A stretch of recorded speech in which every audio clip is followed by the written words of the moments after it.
Halo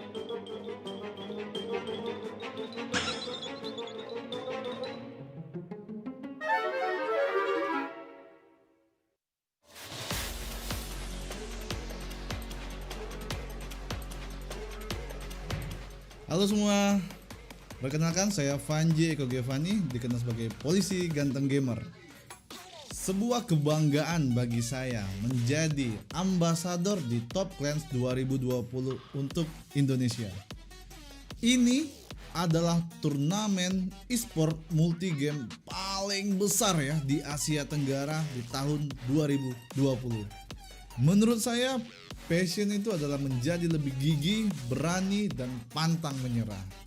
2020 ini adalah tahun yang sulit karena COVID-19, banyak orang yang kehilangan nyawanya, kehilangan harapan, kehilangan keyakinan untuk masa depan. Tetapi kita tidak boleh menyerah, tetaplah menjaga jarak, menjaga kesehatan, memakai masker, dan percayalah pada harapan.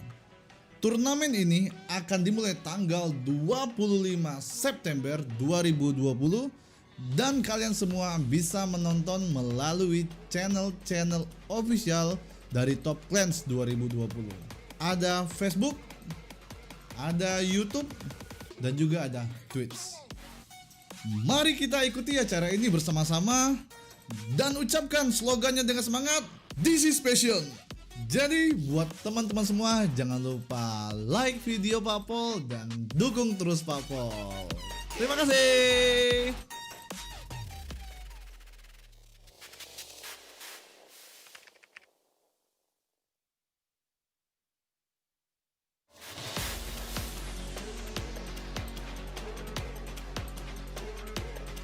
Hai, salam semua. Saya Master Kokan. Saya berasa amat bangga kerana dapat menjadi duta Malaysia untuk Top Clan 2020, iaitu acara terbesar untuk pertandingan SEA Multi Games Esport 2020.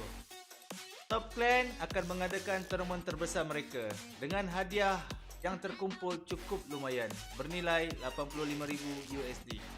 Saya adalah seorang content creator dan juga saya seorang streamer. Perkara yang paling penting bagi saya adalah saya mendapatkan semangat dan juga kepuasan ketika bermain game. Bagi saya, kepuasan itu adalah apabila ketika saya bermain game. Ketika saya bermain game, saya berpeluang dapat berkenalan dengan kawan-kawan baru. Dan perkara yang paling penting sekali adalah saya dapat menjadi ahli gaming community di dunia ini. Itulah dia kepuasan kita. Pertandingan ini akan bermula pada 25 September ini. Dan kita boleh menyaksikan secara live di saluran rasmi Top Clan 2020, Facebook, YouTube dan juga Twitch. Marilah bersama-sama mengikuti permainan dan juga perlawanan ini. Dan tidak lupa untuk melaungkan slogan, "This is passion!" Peace!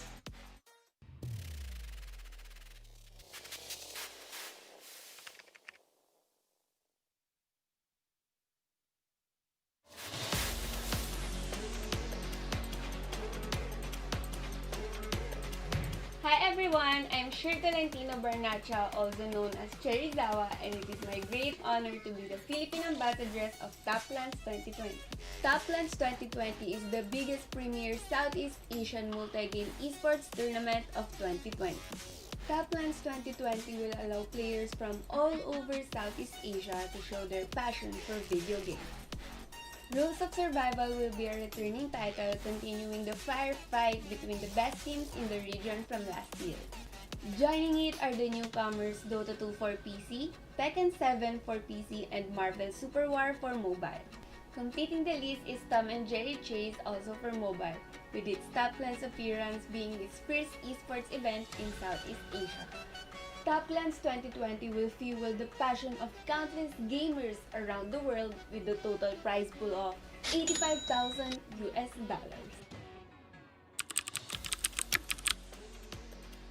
I am a gamer, creator, and Facebook streamer.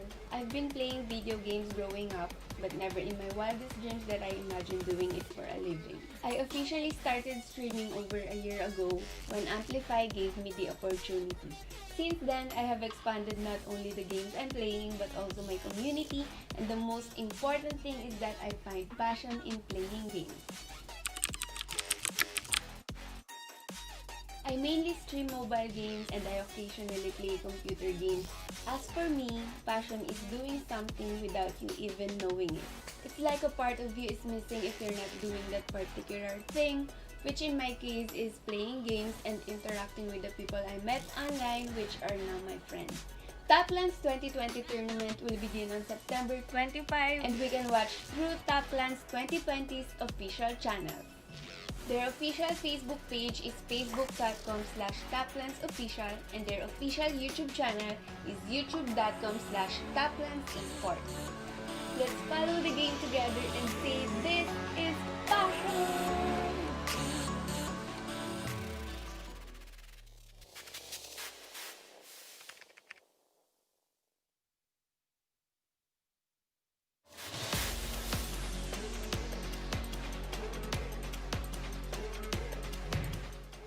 สวัสดีค่ะโนอี้ค่ะหรือว่า Evote โนอี้หนูรู้สึกเป็นเกียรติมากๆเลยที่ได้เป็น Thailand Ambassador ของ Top Can 2020 วันนี้เนยจะมาแนะนำ Top Can 2020 ซึ่ง Top Can 2020 ก็คือการจัดการแข่งขันเกม e-sport ที่ยิ่งใหญ่และสุดพิเศษที่สุดใน Southeast Asia ของปี 2020 นี้ซึ่ง Top Can 2020 เนี่ยเขามีการจัดการแข่งขันเกมมากมายหลายเกมเลยเพื่อนๆคนไหนที่สนใจก็เข้าไปดูรายละเอียดตรงลิงก์นี้ได้เลยเดี๋ยวเนยจะขึ้นลิงก์ไว้ให้นะคะส่วนตัวเนยชอบเล่นมาเวลทอมแอนด์เจอรี่เพราะว่าแบบสนุกมากเลยเพลินเล่นได้ทั้งวันเลยค่ะซึ่งไม่ต้องสงสัยเลยนะว่าทำไมเนยถึงเล่นหลายเกมนะคะเพราะว่าส่วนตัวเนยเป็นสตรีมเมอร์เนยต้องค้นหาแพชชั่นจากการเล่นเกมซึ่งแพชชั่นของหนูก็คือการทำให้คนดูมีความสุขยิ่งหนูเห็นคนดูที่ดูหนูมีความสุขยิ่งทำให้หนูมีแรงผลักดันในการทำสิ่งนั้นต่อไปให้มันดีขึ้นเรื่อยๆค่ะและสุดท้ายนี้อยากจะชวนทุกคนไปชมการแข่งขันที่จะเริ่มขึ้นในวันที่ 25 กันยายนนี้เป็นต้นไปได้ที่ Top Can 2020 Official Channel และอย่าลืมกดไลค์กดติดตามเป็นกำลังใจให้เนยด้วยนะคะเนยอยากให้ทุกคนมีความสุขและสนุกไปกับการแข่งขันนี้ This is passion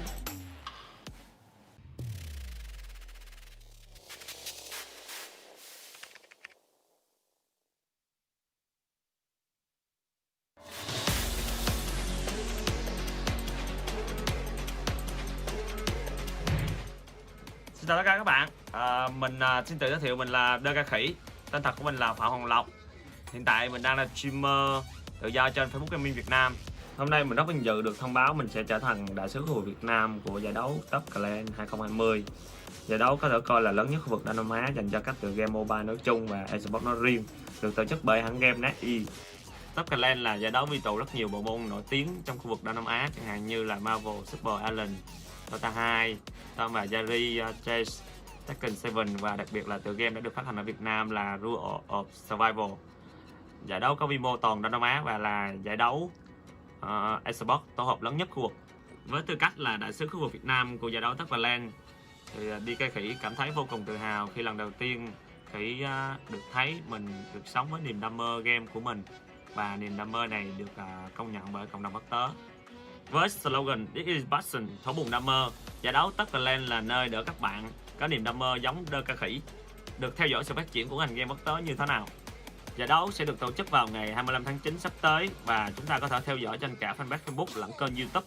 Hãy truy cập fanpage Top Clan 2020 và kênh YouTube Top Clan Esports để theo dõi Đơ Ca Khỉ và giải đấu nhé. This is passion, thổi buồn đam mê. Các bạn hãy cùng Đơ Ca Khỉ chinh phục giải đấu Top Clan 2020 nhé.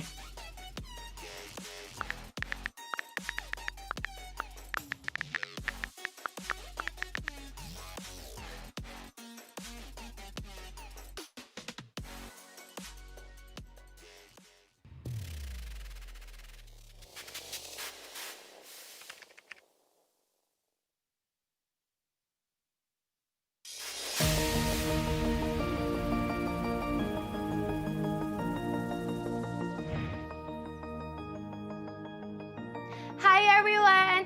It's me, your Ate Nikki from facebook.com/playwithnikki. I am a gamer, a streamer, a shoutcaster, and a host. Everyone, I'm Shir Tolentino Barnacha, also known as Cherizawa, and it is my great honor to be the Philippine Ambassadress of Taplands 2020. Hey guys, Asa right here, and if you guys don't know who I am a professional shoutcaster, esports commentator, content creator, and streamer residing in the Philippines. Hai, salam semua. Saya Master Kokan. Saya berasa amat bangga kerana dapat menjadi duta Malaysia untuk Top Clan 2020. Hello everyone, I'm Rasdak AIG, also known as Madam Mayora. I'm the team manager of Team Rasdak. Halo semua, perkenalkan saya Vanji Eko Giovanni, dikenal sebagai polisi ganteng gamer. สวัสดีค่ะโนอี้ค่ะหรือว่าอีโวตโนอี้หนูรู้สึกเป็นเกียรติมากๆเลยที่ได้เป็น Thailand Ambassador ของ Top Can 2020 Hi, my name is Holler. I'm a caster, streamer, content creator, and you can find most of my work online at Holler TV. Hi everyone, my name is Bobby and I'm here at NetEase Games. I'm one of the community managers for Rules of Survival and Top Clans Esports. Hi everyone, my name is Arthur. I'm a caster, analyst, coach, and streamer from Malaysia for the game Dota 2. Hello everyone, I am Nam, Catcaster. I am shoutcaster of many games from Thailand. Hi everyone, I'm Clyde Lewis, player of Savage Gaming and player of one of the most trending games in PH, which is Lost. Hey everyone, I'm Pat, the marketing manager of Top Clans from NetEase Games. I'm from the Philippines and this is my home office. It's really sad that the COVID-19 pandemic has affected each and everyone, especially the esports scene, including me as a gamer, a shoutcaster, and a streamer. It has definitely affected me in a lot of ways. Gigs has been cancelled, LAN tournaments has been cancelled. The pandemic affected us in a way that some of our players were not able to practice and play because they don't have their own computer. And we're usually present and cheering for our teammates in person at events like this, but now we're not able to do that because of the pandemic.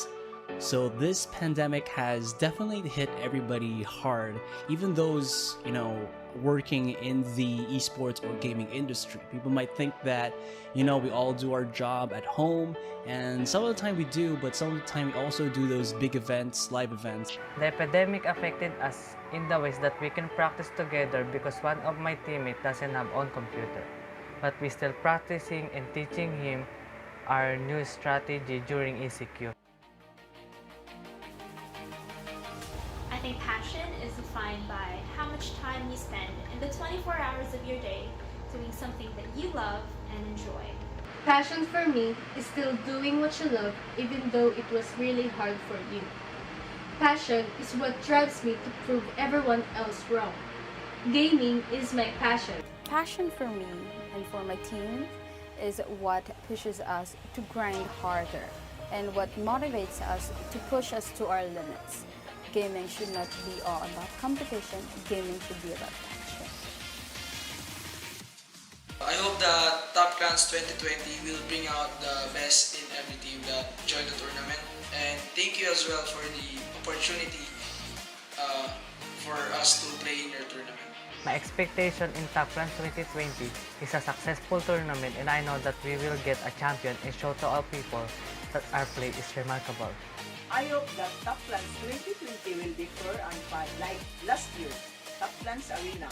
We have been waiting for this, and I cannot wait to see the result. Top Clans returns this year to become the platform for gaming entertainment and to give an opportunity for competitive gamers to showcase their talents and be rewarded. So I hope you guys enjoy it. This is passion. This is passion. This is passion. This is passion. This is passion. It is passion. This is passion. This is passion. This is passion. This is passion. This is passion. This is passion. This is passion. This is passion. This is passion.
Hello everyone, welcome to Top Clans 2020. As the biggest multi-games tournament in Southeast Asia region, we aim to become the digital esport platform that services all players, brands, and game developers to have everyone come to embrace our love for game and esport. This year, we have 5 game panels join Top Clans. A total of 28 days of tournaments will be live streamed in English, Thai, and Malay, hoping to bring you guys the best esport experience. Today we will present you guys the Tom and Jerry Chase group stage competition of Top Clans 2020.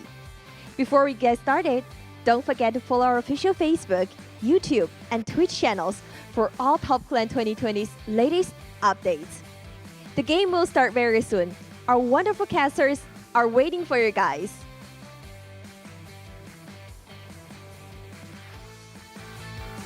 And welcome everyone, a pleasant evening to all. And this is the Top Clans 2020 Tom and Jerry Chase SEA Invitationals, and we will be your commentators for this evening. My name is Ciora, and with me is Chisto. Yeah, hello guys, and again, welcome to the third day so far of the Tom and Jerry Chase Top Clans Invitational, and we are gonna head over to Group B. You know, yesterday we saw some elimination matches happen, so we will see a similar thing today. Unfortunately, for some of these teams, they will be stopping their tournament run tonight. With a whopping prize pool of $20,000 US, you would really like to go on with the chase. But you know what? Let's check out quickly the overview of our group stage, which is going to happen on the 16th until the 26th. A best of 3 double eliminations, divided accordingly into 4 groups based on their final rank mode and on the registration phase. Yeah, and of course, after the group stage, we have the proper elimination stage here happening October 31st and onwards, and that one will be a single elimination, so a lot more important for the teams to perform there. But yeah, going back, today will be for Group B. We have a couple more teams here competing and fighting for their spot, chasing that $20,000 US prize pool. And speaking of our prize pool, that is going to be divided accordingly into the rank. So the first place is going to win $10,000, and of course it's going to progress onto the other ranks. Meanwhile, the scoring rules right here is indicated on your screens, ladies and gents, with a lot of opportunity for the mouse, or the mice area rather, to gather up some points. Yeah. Very important for, of course, the cats to not allow the mice to push in those wedges of cheese if they want to head over to the swap with a higher amount of points compared to their rivals. But yeah, I'm excited to see the rest of our teams compete today for Group B. I'm sure some of these players were watching over the players of Group A, as we see here the teams that are competing right now for the Invitational. Of course, we haven't seen the teams from Group C and D just yet, so we'll just have to catch them at another time to see which one of them moves on to our elimination phase. And yeah, with that being said, Chisto, this is going to be our schedule for today's match. With right now, in a while, we will be witnessing the battle between Vane Q and IMP, followed by Tuffy versus Front. And of course, whoever wins both of these matches is going to battle it out onto Group B. Of course, VainQ and IMP did win their opening matches here in the group stage. That's why they are sitting in the upper half of our bracket, still having that, one loss cushion just in case they do drop down to the lower bracket. And following them, it will be the elimination matches between Tuffy and Front, like you mentioned, as we are just going to jump straight into the team overview here for VainQ. As you can see, pretty much a standard set of characters here across the board. Nothing too out of the ordinary. Mm-hmm. And yeah, still, utilizing the similar trend that we've been seeing through the past few days. But meanwhile, for Team IMP, they do have Toodles as their cat right here. So pretty interesting if they are able to dish this out later on. But right now, yeah, still sticking to the usual compositions there with the Devil Tuffy, Robin Hood, Jerry, and of course the others as well. So like what you said, they may have some some extra cushions there, but you don't really want to place yourself in a complacent position wherein that as in anything can happen here. And even though you are in the winning spot, things could turn haywire. Yeah, you really don't want to put yourself in a situation where you need to fight your way through the lower bracket. You don't want to need to feel that pressure knowing that one loss and you're eliminated and out of that tournament. So you want to try your best and stay in the upper side of the bracket right now. And I'm sure that is what VainQ and IMP are thinking about right now. As we see here the picks, it seems like we will be starting off with the Lightning here for the Cat. All right, so usually, breaking the trend for yesterday, since we do see a lot of Toms, but right now it's going to be Lightning this time. For the Mice, it's going to be Devil Tuffy, Detective Jerry, Magician Jerry, and Musketeer Tuffy. So pretty interesting lineup here. We're not going to see some King Jerry, but it's all right. The Musketeer Tuffy is going to probably be the rescuer for this lineup. And it's pretty nice that they are still sticking to both their comfortable and their stronger picks right here. Really want to potentially secure this first half of our round number 1. Yeah, and you were talking about how there wasn't any King Jerry, but there is that Musketeer Tuffy, and those two characters specifically really excel at rescuing their teammates. And most of the time I see a lot of our cat players just begin to target those two just to eliminate them early into the dispatch phase. So we might see a lot more of that when we do load into the game. And just as I say it, seems like we will be hopping into the game right away. Patrol phase now for both teams. Gonna gather some information here for both sides. Indeed. So right now, I think Lightning here is just throwing some items away, probably, to use it later on. And I think he's just gonna find some concoctions while he's at it. And of course, really setting up some traps here into the area. There wasn't any like mouse trap or mouse holes there rather into the traps. I think it's just more of a predictive trap right there if ever that the mice are gonna go in the area. Yep. Generally you want to place your traps in areas where you think the mice will probably pass through when walking around here on the ship. Unfortunate there for Kyle, but yeah, one of the things that Lightning does excel at as a cat here is being able to move and dash around really in a blink of an eye, just immediately be beside one of these mice. As we will be heading over to the dispatch phase right now. Let's see whether or not he can get a catch, as he will turn invisible. This is a common strat that we see among our cat players. They tend to start off the round invisible, then once they do find one of the mice, they will pounce. Yeah, simply because they want to catch the mice off guard right here to get the potential chase. But right now, also Magician Jerry in an invisible state. Kyle though is able to spot Detective Jerry. They're injuring him out, and of course that is going to be the priority right here. Goes in to the boiler room and kind of go into the chair, but was frozen actually by Seed right here. Very nice save coming from Tuffy. Let's see though, he is on the chase right now. Kyle wants to find one of these mice early on into the dispatch phase. I'm looking at the mice right now, of course, knowing that they do have the Magician Jerry means that they can summon the rabbit to assist them in pushing in these wedges of cheese while the rest of them kite away from the cat. Really strong mouse character there coming out from IMP.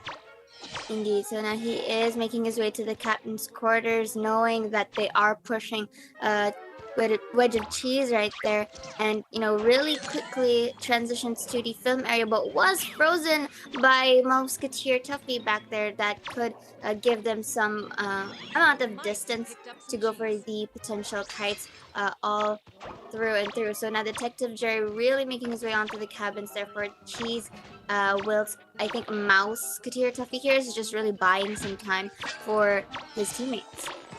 Yeah, and he's doing a good job of kiting away from the cat right now as well. He's really making it difficult for Kyle to catch him out here. Really doing an excellent job. Will wake up the dog though, so need to be a bit careful here not to get hindered by that at all. Will get blinded for the moment. Strength boost coming from Jerry right here, and that is also a nice position where Soso kind of transitioned himself into, because the fog was there, so it kind of delayed Lightning from actually chasing him all through and through. So meanwhile, we see here that Magician Jerry is just really helping Soso that time. But with all of that fiasco happening, they were able to push 3 cheese back there, Chiso. So right now, okay, Soso is going to be placed on the rocket chair. This is the first time, so this kind of gives Magician Jerry some time to go for the save, and Detective Jerry and Devil Tuffy are on their way to the 4th cheese, potentially pushing it onto the cabin area. Yeah, I'm surprised at how quickly they were able to get those 3 wedges of cheese in just about 6 minutes left in the dispatch phase. Seems like they were planning on doing it simultaneously as well. Just the fact that they were able to get that very, very quickly. The mice though right now are slowly getting injured as once again Kyle was able to catch out one of them, but they will be able to get away there. Very nice throwing for Musketeer Tuffy and Detective Jerry, really helping out their friend back there. But going back here, they are in the film area, so this is gonna give Soso some ample time to just really kite, because if you notice that the rabbit is just really pushing the cheese there onto the kitchen. So Bruce is there though. Good thing he was not able to get thrown away by that. So he's gonna drink another concoction. Smoke is going to be used, but isn't really enough to push that cheese back there. That's something that Kyle right now needs to keep track of. The fact that the magician can just summon that rabbit and let him do the work for the mice. Push those wedges of cheese in slowly but surely. Remember, they only need 2 more wedges of cheese in now in order to trigger the escape phase. So the mice looking very, very good right now. Apart, of course, from the fact that Detective Jerry is in a bit of trouble right now, will get strapped onto a rocket. Indeed. So that he was a tad too late to struggle his way out there for Detective Jerry, but you know what?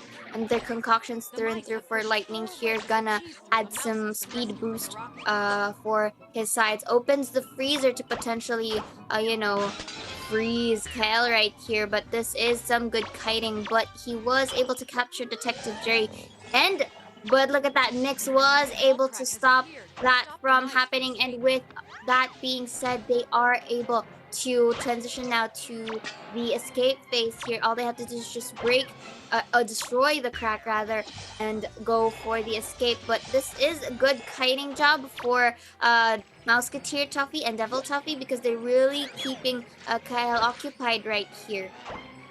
Yeah, things not looking too great right now for Detective Jerry, as he will be the first one dispatched here finally, but still, the mice are fairly close to escaping right now. Just need to break open this crack right now. Let's see how much work Lightning can get done here, as he might be able to grab Devil Tuffy. He does so.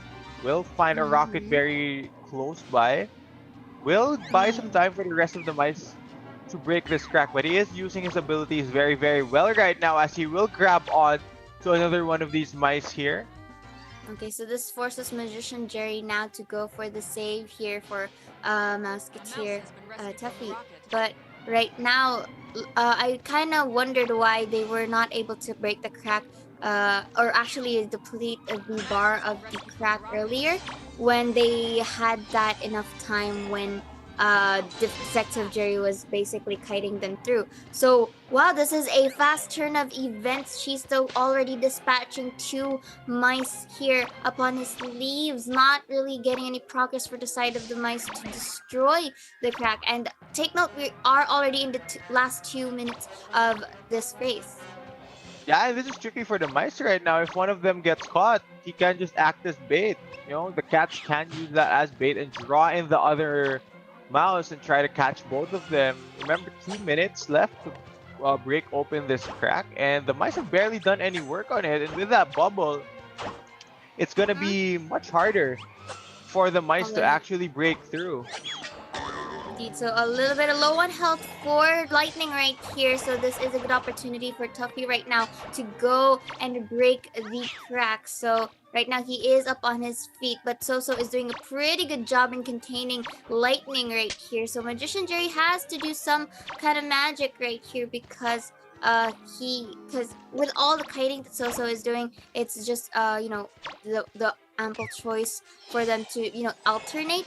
But right now I think Tuffy is doing the work this time to break it, but the vision is going to be blocked right here. Bubble shield is going to be destroyed, so they just need a little bit more time to really destroy this crack. Yeah, let's see. 1 minute to go. Once again, Kyle will be blinded here. And he is, you know, on the verge of turning this around for him. Remember, there were still 4 mice when the escape phase happened. So he is doing quite a bit of work right now defending this crack. Now let's see. A few more shots onto that and the mice should be able to escape. He is having some trouble here trying to break through the helmet of Mouseketeer Tuffy.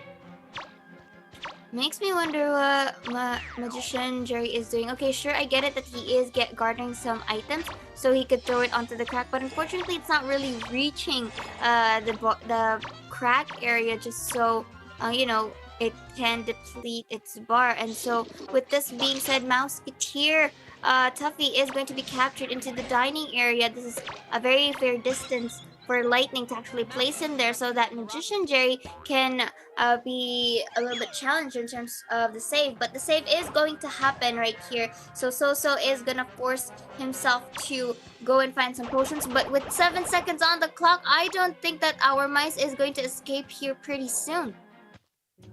Yeah, and just like that, cats are going to be able to defend the crack there. Unfortunately, 2 mice not enough to break that one open. Pretty close game across both sides. You know, the mice did excellent work there trying to simultaneously push those wedges of cheese in, but a great job, honestly, from KL here, who successfully dispatched 2 of these mice during the escape phase, which is not something we normally see from these cats. So really nice job there from the cat player of Vayne Q. They will be able to strike first here and get the win.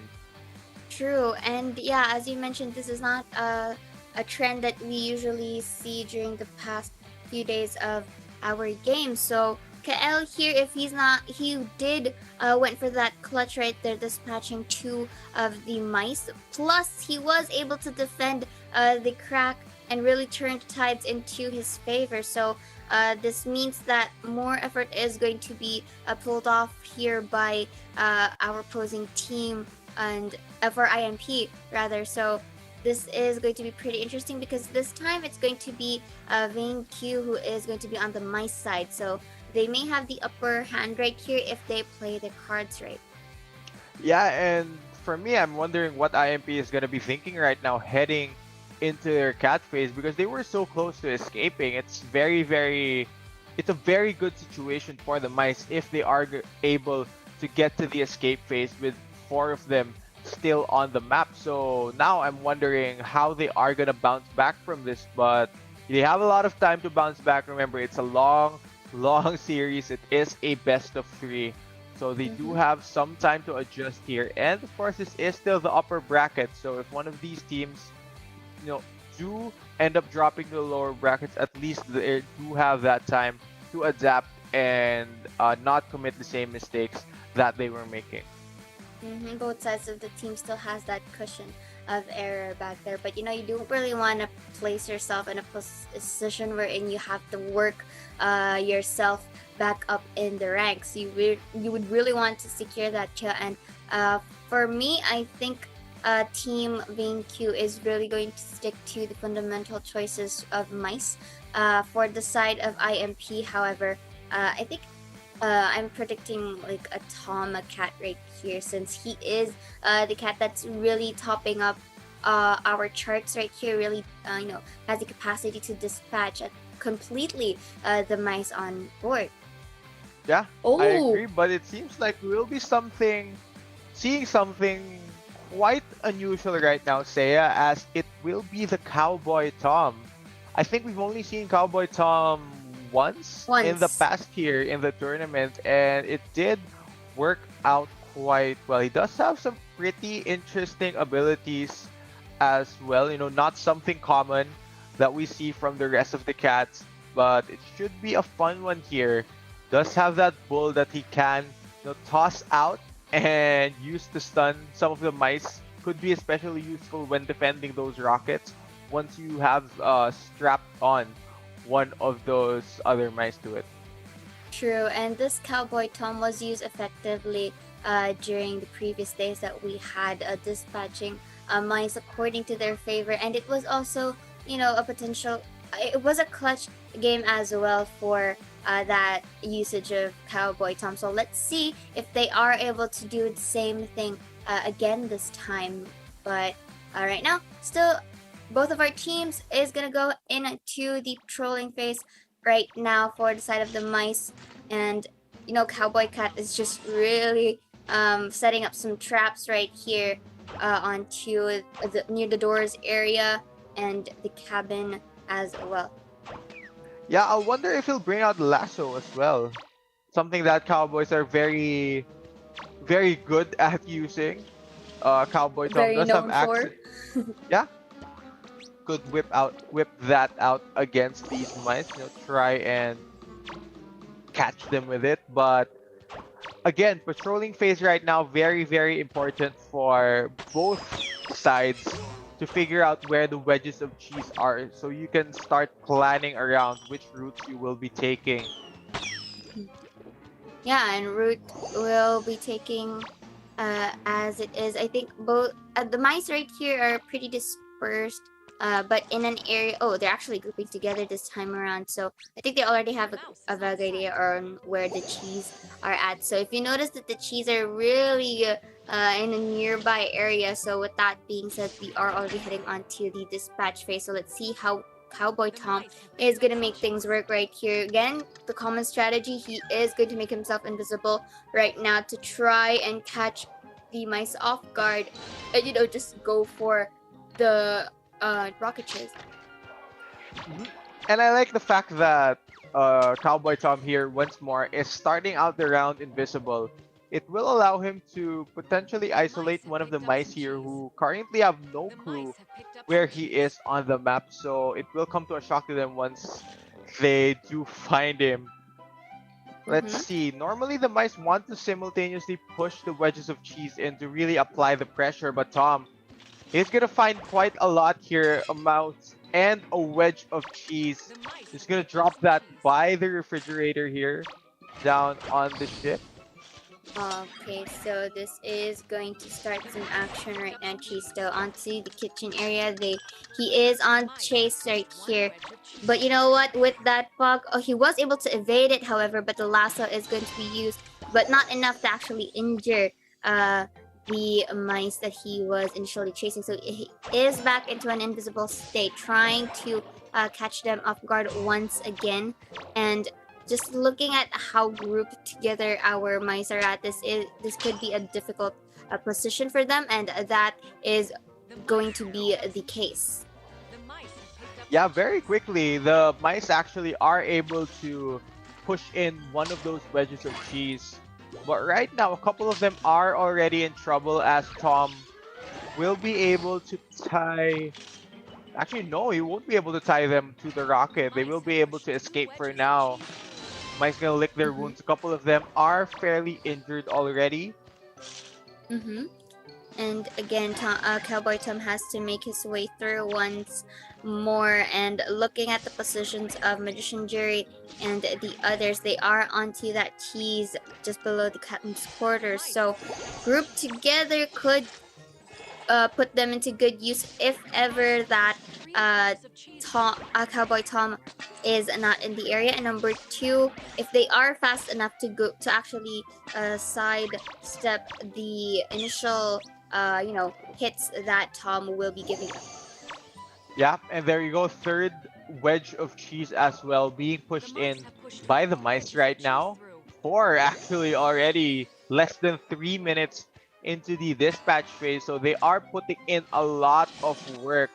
Cowboy Tom not looking too hot at the moment, as it looks like the mice will be one wedge of cheese away from triggering that escape phase. Let's see whether or not Cowboy Tom will be able to defend and mimic what happened in our previous round, where even though the mice were able to trigger the escape phase, it was still the cat that came out with the victory, able to successfully defend it for the duration.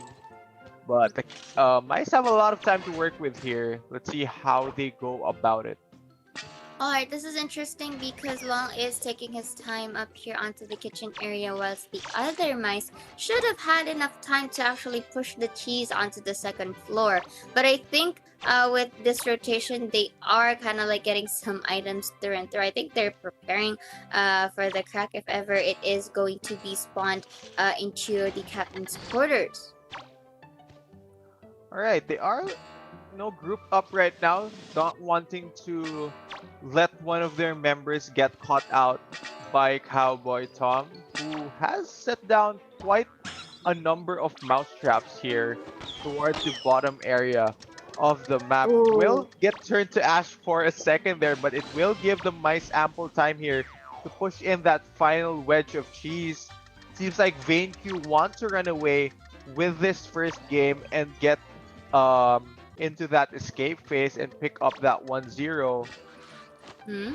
Alright, so I think that was good strategy for the mice back there, just really using them as a distraction onto the second floor area and really committed onto that cheese in the kitchen area. So now they are going to go for the save once again. Let's see if he is able to swat down the members of our mice. But right now we are seeing that the crack is already spawned here, if not mistaken, into the deck area, and they are just really making things work right here at this point. Oh, rather in the stairs area, and really throwing everything that they can right here. So Tom has to be very quick into his feet. Yeah, and the mice are putting in so much work right now, just trying to break open that crack. Seems like they might be able to do so unless Long is able to do anything here. So far, hasn't even tied one of these mice onto the rockets and has been getting hit quite often. It will be a very quick victory there for the mice of VaneQ, and they will be picking up game 1 of this best of 3 pretty convincingly as well. Indeed. Convincing, really, because all of them were actually active on our game right now. Everyone is taking turns in distracting Tom right there. Everyone was also really committed into pushing that cheese, and this is a very interesting strategy coming from BQ, because we would see them really dispersed and push the cheese one by one if ever they are going to pass by. But this time around, we see that VaneQ really group themselves together and really go for commitments right there. And with that being said, they are going to gather up 8 points. Really a nice, it is going to be a high point as early as our game is. So this kind of already created a certain amount of gap against IMP. But this, we will be having our next round. So let's see if they are able to, really catch up to the points. Yeah, and I'm thinking about what they could adjust for their next round. I think Cowboy Tom did struggle quite a bit, trying to catch out some of those mice. I feel like we weren't able to see a lot of his abilities come out. He does have some very, very useful abilities to disrupt the mice as well. So maybe a switch up in which cat character they bring out will help IMP here, because VainQ are looking very, very strong for the moment, as they did win both rounds of game 1. So a lot of adjustments to be made for IMP if they don't want to drop down to our lower bracket today. And with this being said, we are going to head on to our round number 2, first half, and they're not going to be using the classic Tom right here, but they are going to use Butch. So yeah, he is a good alternative, but at the same time, he has to really place his kits on point right here, because look at the compositions of VQ, very fundamental and one of the strongest composition that we had, especially during our previous days. This time, really taking or equipping that King Jerry right here, who we know is very threatening, especially when he is the one going for the save. Yeah, I agree. These 4 buys very, very strong, very, very good at what role they fulfill for each team as well. So I am pretty much excited to see how the King Jerry will turn out, especially going up against Butch, one of the other cats that we see here in the competition, as we'll be hopping into the patrol phase right now.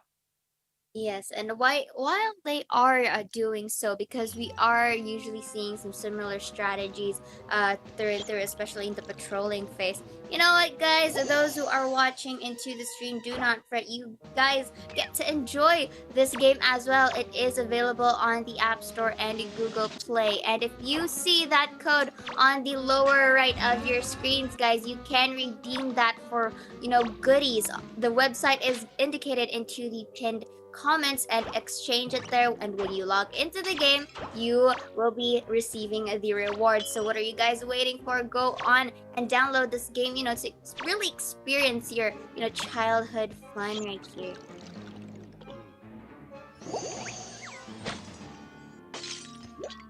And yeah, this is going to almost conclude our patrolling phase right here. And as mentioned earlier, they are a bit of dispersed here in terms of the patrolling phase. So cheese are located accordingly to the living room, bedroom, and kitchen area.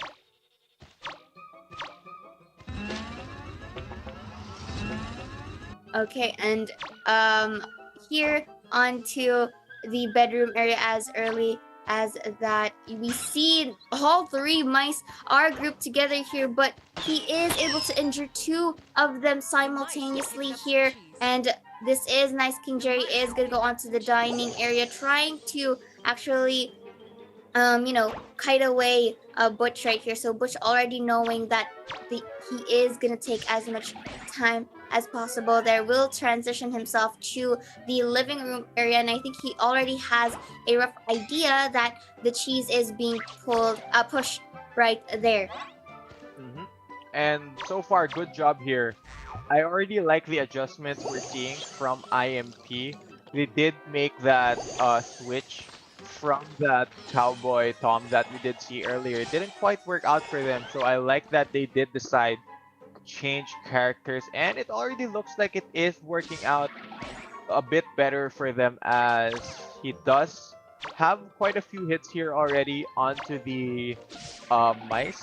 Normally, we'd see the cats try and target that King Jerry to remove the best rescuer on the side of the mouse team, but right now Butch has turned invisible. We'll be working on potentially jumping on Magician Jerry here. Did think about it for a second. Ooh, that was a nice swat to boot right there. But Magician Jerry is able to escape to actually shorten up the distance. And I think King Jerry is going to tank his way right here to avoid Magician Jerry from getting caught. But Butch was fast on his hands and feet and will be capturing Magician Jerry in the long run. And I think he's going to opt for the attic rocket chair. Owner right now just gonna be causing a bit of chaos here in the attic. Wants to swat at a couple of these mice, but meanwhile, in all that commotion, see simultaneously 2 wedges of cheese being pushed through here by the mice. So good job by them, but Magician Jerry is in a bit of trouble right now. Looks like Long wants to get rid of that first here. I like the prioritization of Butch right here and actually targeting Magician Jerry because that could really contribute into securing that dispatch, and you would want to get as many dispatches as much as possible. But I think he was rescued by a teammate right here, so they are on to chase once more. Magician really doing a pretty good job in kiting, really alternating his routes onto the tents and up above the roof. So Butch in the process was stunned for a short duration, really, and this forces him to transition to a different target. But right now, he does need to catch out one of them if he wants to stop them from pushing those wedges of cheese in. Already 3 being pushed in right now. Let's see, he is struggling quite a bit to find his target right now. He is moving around the map right now, just trying to look for items he can potentially toss at the mice, but Long did slow down quite a bit here in our dispatch phase. And we have to take note that the cheese is located in the patio area to where Butch is at. So, okay, the rabbit is able to grab the cheese, but Butch is going to be on his way to try and go stop it. But you know what? Magician Jerry on his feet is able to get the cheese and potentially push it into the mouse hole. Bruce right here being a threat to Butch right now. Hopefully he doesn't get thrown back there, but with high HP, and he was frozen, and that combo with Bruce throwing him and stunning him all the more just gives time for Team VQ to go for that hard commitment into pushing that cheese. Yeah, and that's crucial seconds wasted here for Long on the cat side. And like you mentioned, it did give the mice ample time to commit to pushing that final wedge of cheese in, as the crack will be here at the base of the stairs. Let's see what play the mice make towards that crack, maybe break it open. Yeah, I think Detective Jerry is on his way to actually do that. And I like it how King Jerry and Magician Jerry is just, and of course Robin Hood Jerry is just really distracting Butch right here. And the smoke is going to contribute in actually blocking some visions for Butch. And he is going to be almost stunned with that short duration. He has to regain his health if he doesn't want to get stunned right here. But, going here, he is going to go on a higher distance. Will be able to rocket chair the Magician Jerry, but you know what? King Jerry is on his feet, was able to go for the rescue, tries to repair the crack, but he was stunned as mentioned because he had low HP. So again, another smoke to actually block the vision. The crack is already open, and all they have to do is just go for the escape. And with that being said, our mice once again have a dominating fight right here in the hands of Vane Q.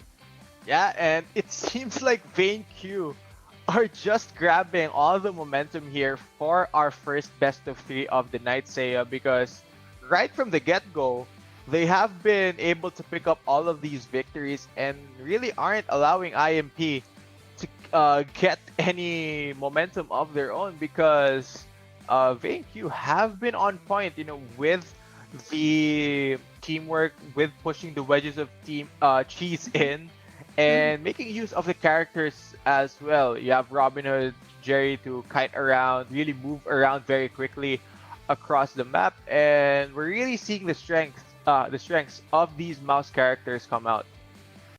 But this time we are going to proceed to the second round, second half. So again, another switcheroo. So this time VainQ is going to be on the cat side. So let's see if Team IMP can gather up some scores on their own. But this is one of the crucial fights that they have to go into, because knowing that the scores are in favor of Team VainQ, they have to completely escape if they want to force the third round. Whilst, VainQ is, sitting in a comfortable position for now, and I think he just needs to dispatch or actually prevent them from escaping to actually win the round. Yeah, and like you mentioned, we are going to be swapping over with VainQ on the cat side. And remember, this was the closer match for IMP, so this might be their opportunity to bring this back to their side and really force that third game. But in order to do so, they need to win without any of their members being dispatched. If one of the mice get dispatched right now, it will be quite difficult of a hurdle for them to jump over. So very important right now, round right now for IMP in this tournament. True. And yeah, they also have to consider a more, I think in terms of composition, during the first round, they were not able to really utilize the other characters right here. Okay, sure, there were some alternate kites to and fro, but at the end of the day, you don't really get to utilize your kits and really call the shots in a timely manner. Yeah, things could really turn around, which was demonstrated earlier. So yeah, I think for the side of Team IMP, they just really need to fix their shot calls here into what they have to prioritize first. Yeah, I agree. And a lot of these characters, they really fulfill a certain role to each of their teams. As I'm liking the pumpkin head on top of Tom. Very, very appropriate when we are in that Halloween season. True. And I like the feeling that you have a fond for masks, Chisto. Firstly, you are in favor of the dog mask, and now you have a favor for the pumpkin. Hey, I respect the costume. It's Halloween season. We don't usually see some carved out pumpkins here, and I'm really happy that there are some Halloween themed skins here for the players to use in game. But talking more about the characters, like I was mentioning earlier, each of the mice really have that certain role to fulfill, and I think what separates a good team of mice from the others is who is able to make use of those certain characters' abilities to their fullest extent. And right now, we are gonna start off a very crucial patrol phase for IMP. None of their mice can get dispatched here if they wanna push through for the victory. Yeah, and as mentioned, Kael was able to, really go for the clutch earlier during our first round, so they really have to take into consideration that factor. So right now, Robot Mice is gonna go and hover himself into the stairs, but was able to be destroyed by Kael right here. So it kind of forces the other robot mouse to scout the area, because they needed this valuable information to where the cheese are located. So at least they could have, some initial strategy on how they would position themselves up and to potentially distract Kael here, so they could proceed with the pushing of cheese. Very, very important for them right now. So we will be starting the 10-minute dispatch phase. Tom will be turning invisible. Gonna try and give a jump scare to one of these mice, unsuspecting mice. Right now, will be making his way up the stairs. Mice right now, though, are still clumped up. Very common strategy, as you mentioned earlier, that Tom is going to leave himself invisible, and he can use this to his advantage because, as you mentioned, they are clumped up together, so he could swat multiple mice all through. So he has his eye on Devil Tuffy, and Devil Tuffy here with the potential kite, but he sees the other mice right here. So yeah, he could go for multiple takes, but he was frozen in the long run here. So he kind of goes for his extra boost, heading onto the stairs area. Let's see if he is able to get Devil Tuffy. But you know, I like the way that Kel was able to destroy the door so that the mice won't be able to utilize that and actually block him from the chase. And speaking of chase, looks like Zed with a low HP bar here. Finally, Kael is gonna successfully take him and you know, seat him in a rocket chair. I think he's gonna go for the farther option. Want to get him as far away as possible from the rest of the mice. So Ooh, to be able to get him away, but Tom is right on the chase. Remember, Tom only needs to get one of those hits in, and it will be a continuous, you know, speed boost coming out from him. So he is on the chase right now, getting that frying pan out, trying to blind out some of the mice. okay, this is interesting because Devil Tuffy is doing a good job in kiting, and it's already going to be transitioned to to Sora rather. But you know, with all of that commotion that happened earlier, that could have been a good time for the other mice to really push some cheese, because you have to take note they've only pushed one. They need 4 more still, and them being grouped together in a certain area kind of delays that factor. Not quite the best pace here for the mice in terms of pushing that cheese in. Magician Jerry is doing a bit of work with his summoned rabbits, though. They are helping with the progress of pushing those wedges in, but continuously, Musketeer Tuffy now gonna get strapped onto a rocket. Sora is in the area to try and save. Does get him off of the rocket, but Tom right on top of Musketeer Tuffy wants to get rid of one of the best rescuers that the mice have right now. Okay, Bruce. Doing a very good job of it so far. Yeah, Bruce is a little bit of a hindrance right here to fully go and capture So-So. And you know what? Bruce is going to throw the Magician Jerry to boot right here. So this leaves Tom a little bit of a leeway here to go for potential clutch once again. They were able to destroy the rocket chairs here, but you know what? Tom is going to fix that and finally seat Magician Jerry there. That will be going for that immediate rescue, but again, prioritizes Magician Jerry, and that is 2 mice with low HP to boot, so he does, you know, have that time to go and take them when needed. So again, Musketeer Tuffy will be going for the save, but this time he is the one who is going to be eyed out right here. But with all of this alternating, you know, rescues and captures, this kind of dwindles the time for the mice to go for the cheese push, even though they only need 1 more. Yeah, it's only a matter of time until one of these mice eventually gets caught out a bit too much and eventually dispatched off the map. Tom right now is getting a pretty good target here because, again, Musketeer Tuffy, one of those mice that's really good at rescuing, and immediately gets the hit right back. It does blind Sora as well. Okay, so Actually, this very is interesting there. The rocket was broken. Ooh, alright, so finally he was able to dispatch Musketeer Tuffy back there. So this kind of transitioned him to Sora. So the crack is going to be exposed right here. So I like it how Kael is very patient right here, really predicting to where Sora is going to jump. So he just needs 1 more hit before completely capturing Jerry right there. So he is successful in doing that, plus to add some bubble shields there to, you know, add some time for him to go and defend the crack. He closes the door and to be notified if ever the mice are gonna go for the save.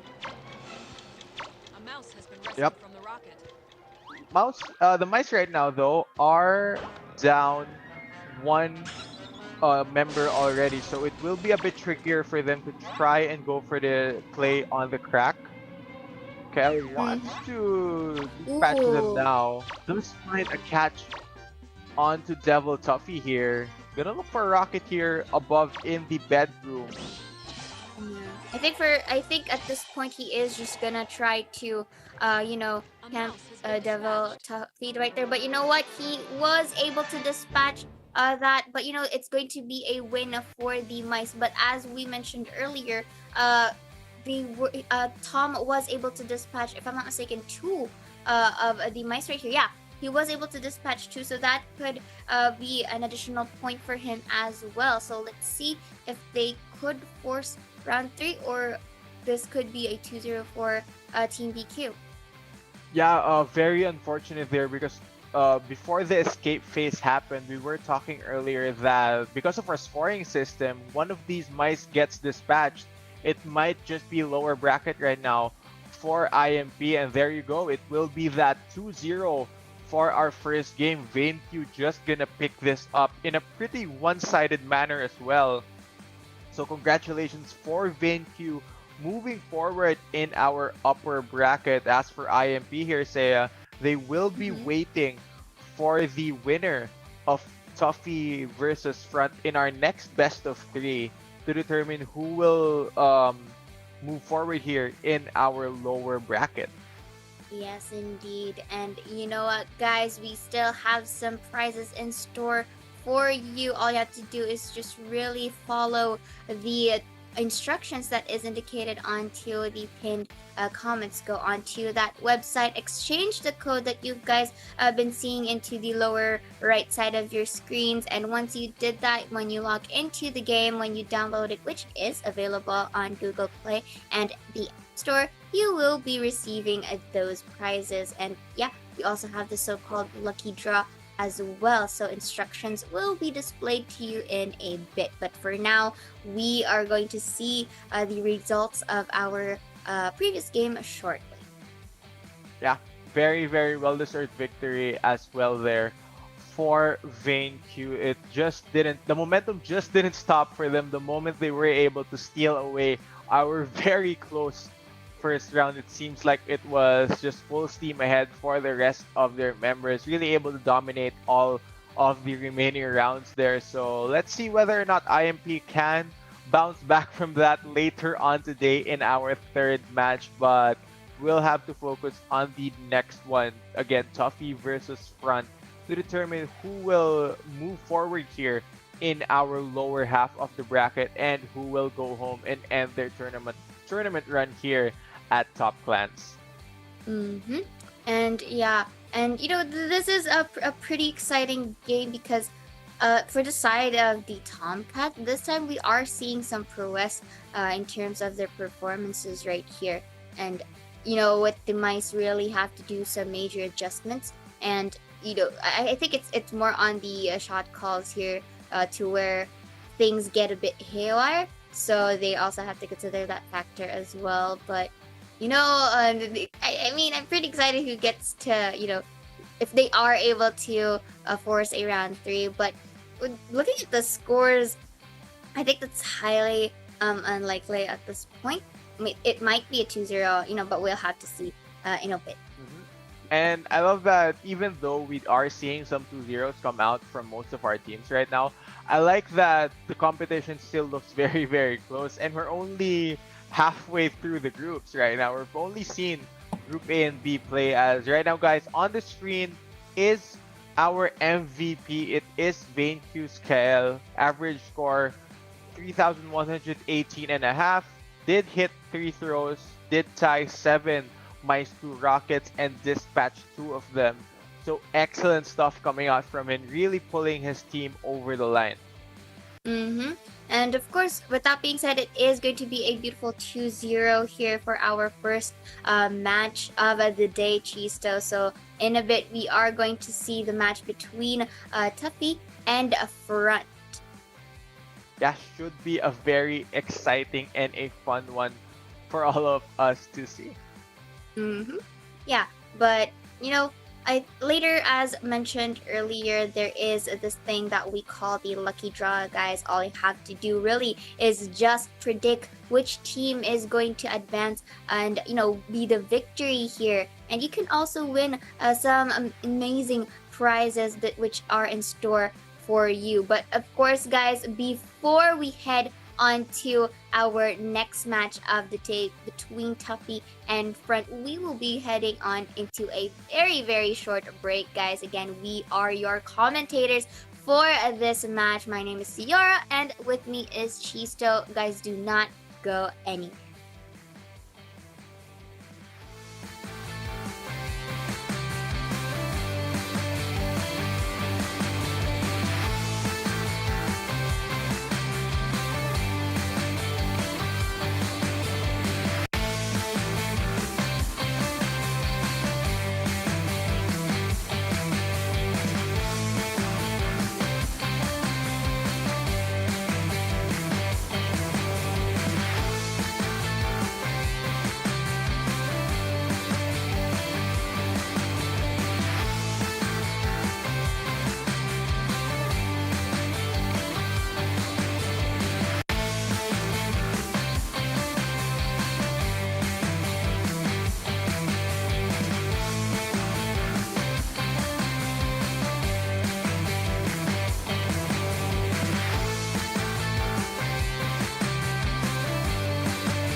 And welcome back, guys, to the Top Clans 2020 Tom and Jerry Chase SEA Invitational. My name is Chisto.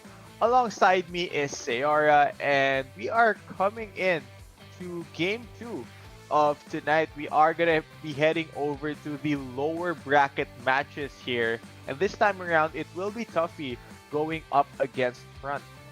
And of course, whoever wins this specific round will be facing Team INP later for our third match. But yeah, we will be heading on to the game just a bit. But you know what? I mean, this is the team overview for our respective teams. Team Tuffy is going to go with the classics, Tom and Jerry, and of course add the essential mouse or mice to boot right there. So this is going to be pretty interesting. Still sticking to the OGs. Meanwhile, in a bit, we are going to see the compositions of Front right here, and so far from the previous days and matches that we have witnessed, both the classic Tom and Jerry are very, used in a very effective way. So right now, for Team Front, they are gonna hover up a little bit more versatile compositions here, having Toodles, Lightning, and OG Tom, and the usuals that we see for the mice side. Yeah, very interesting though from the team that is named Tuffy. Out of their played mice, I only saw one Tuffy out of the 5 mice players, but this should be a very, very fun match between these two teams. Again, lower bracket action, so things are on the line for them. Tournament life is going to matter for either one of these teams if they want to have a shot at going for our prize pool. They're gonna need to win this very, very crucial match for both of them. So again, it's going to be a matter of who gets to take the momentum right here, because as seen during our previous round, the mice were able to go really showing some good plays into the early phases of our game. But come the escape phase, however, Lightning was able to clutch in, and dispatch 2 of the mice. So let's see if that similar scenario is going to happen here with Team Tuffy or Team Front, or will they'll be completely be wiped out of the board or completely escape. So we'll never know. Yeah, the games have been very, very close across these teams that have been competing today. And if this is an indication of what's going to happen for the rest of the night, we might just see a lot of these dispatch phases go well down into the wire, with the timer just going down the full 10 minutes, getting burned there. The mice is taking their time, because a lot of the cats today have been playing very, very well. They have been dispatching quite a bit of mice, not really allowing them to escape. So I feel like it's a turn of the mice players right now on the mouse rounds to really step up their game here and try to escape away from these cats. And of course, going back into the team compositions that they have, for Team Tuffy, still sticking, as mentioned, into the OG Tom and Jerry, simply because I think it's a matter of pick. At the same time, they are really using this really effectively in terms of their gameplay. But both of these teams weren't really able to show some limelight with their respective matches during the previous days. So right now is going to be the good opportunity for them to actually show everything that they have, because they don't have the cushion to really stay lax, because this is the spot or the slot that they are actually fighting for. And I like what you mentioned, that both of these teams right now who are in the lower half of the bracket haven't really been able to showcase how good they can be at the game, considering that they did lose their initial outing here in the tournament. I will see this as an opportunity for both of them to really step up their game and try to keep going here at Top Clans. So big chance right now, a big opportunity for both of them to showcase what they can do going up against each other. And really, the mindset should be for both of them to try and survive in a tournament and knock out their opposition in front of them and just build momentum. Because remember, the winner of this game will be heading on later on today for our third best of three to face off against IMP, who did drop down to our loser side after losing to VainQ in our first BO3 of the night. True, and yeah, as you mentioned, whoever wins this match is going to face off Team IMP. That kind of that can lead them into a bit of an advantage since they may have the momentum up on their sleeve. So it's just a matter of how consistent they could be in actually keeping up the pace. But for the side of IMP, let's say onto our third match, they have this moment to rest and to actually retweak their strategies right there that could really help them in terms of their overall gameplay. So and for this specific match, I think it's just a matter of who gets to be dispatched first, or who gets to really be really it is just a matter of momentum, and it is just a matter of how fast can they push some cheese, or how good can our cat side really defend if ever that the escape phase already happened. Yeah, I like that you mentioned the strategies as well, because I feel like a lot of the strats that we've been seeing come out of these players have been the really strong but very common sort of strategies. Cat turning invisible, the same for mice almost every game. We haven't seen something unusual in terms of what characters might come out. We haven't seen, all of the different cats come out so far here in the competition.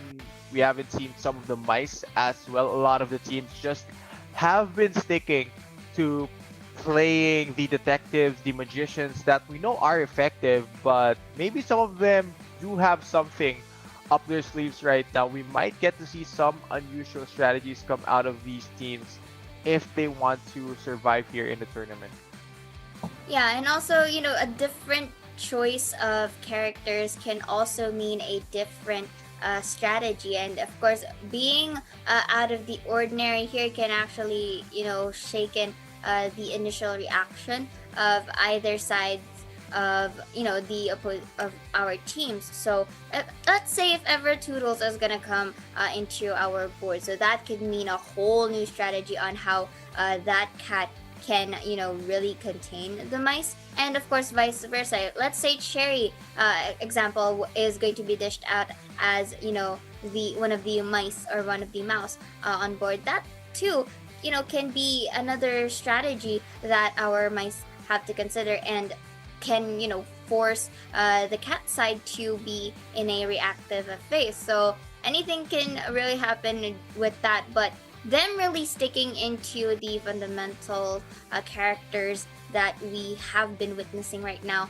only means that they are just really utilizing the strengths of each and every character. So I think it's just a matter of how they utilize it, how they jiggle with each and every skill. And for the side of the cat, how the cat is able to really chase them down on how fast could he do it, or if into the escape phase, how well can he defend that to actually deny the mice, for actually to actually really defend the crack and prevent them from escaping.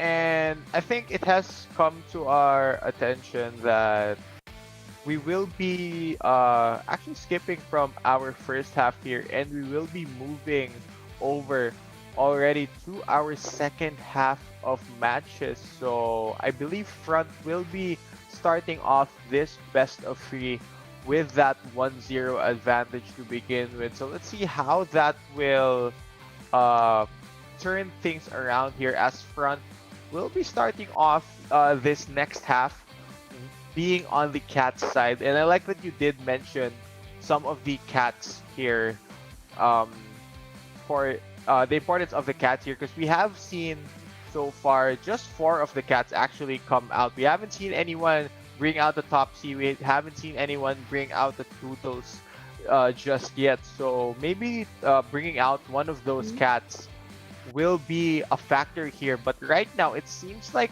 Front's Mirage will be playing with the king of Pop Tom, busting out his moves, going up against the 4 most played of Mice characters, I should say here. Yeah, and Jerry with the Santa costume here too early for Christmas. But I think that is going to be his Halloween costume as well. And during the last seconds of the picking phase, he is going to change, I guess, his skin to the dog head piece. So I think that's going to look pretty good on your turn. I honestly love the dog mask that Tom can wear because it essentially hides his face from Jerry. He's never gonna suspect something that looks like that. He's never gonna suspect something that looks like that to chase him, as we are gonna hop over to our very crucial patrol phase right now. And yeah, as mentioned, Team Front is going to, earn some points.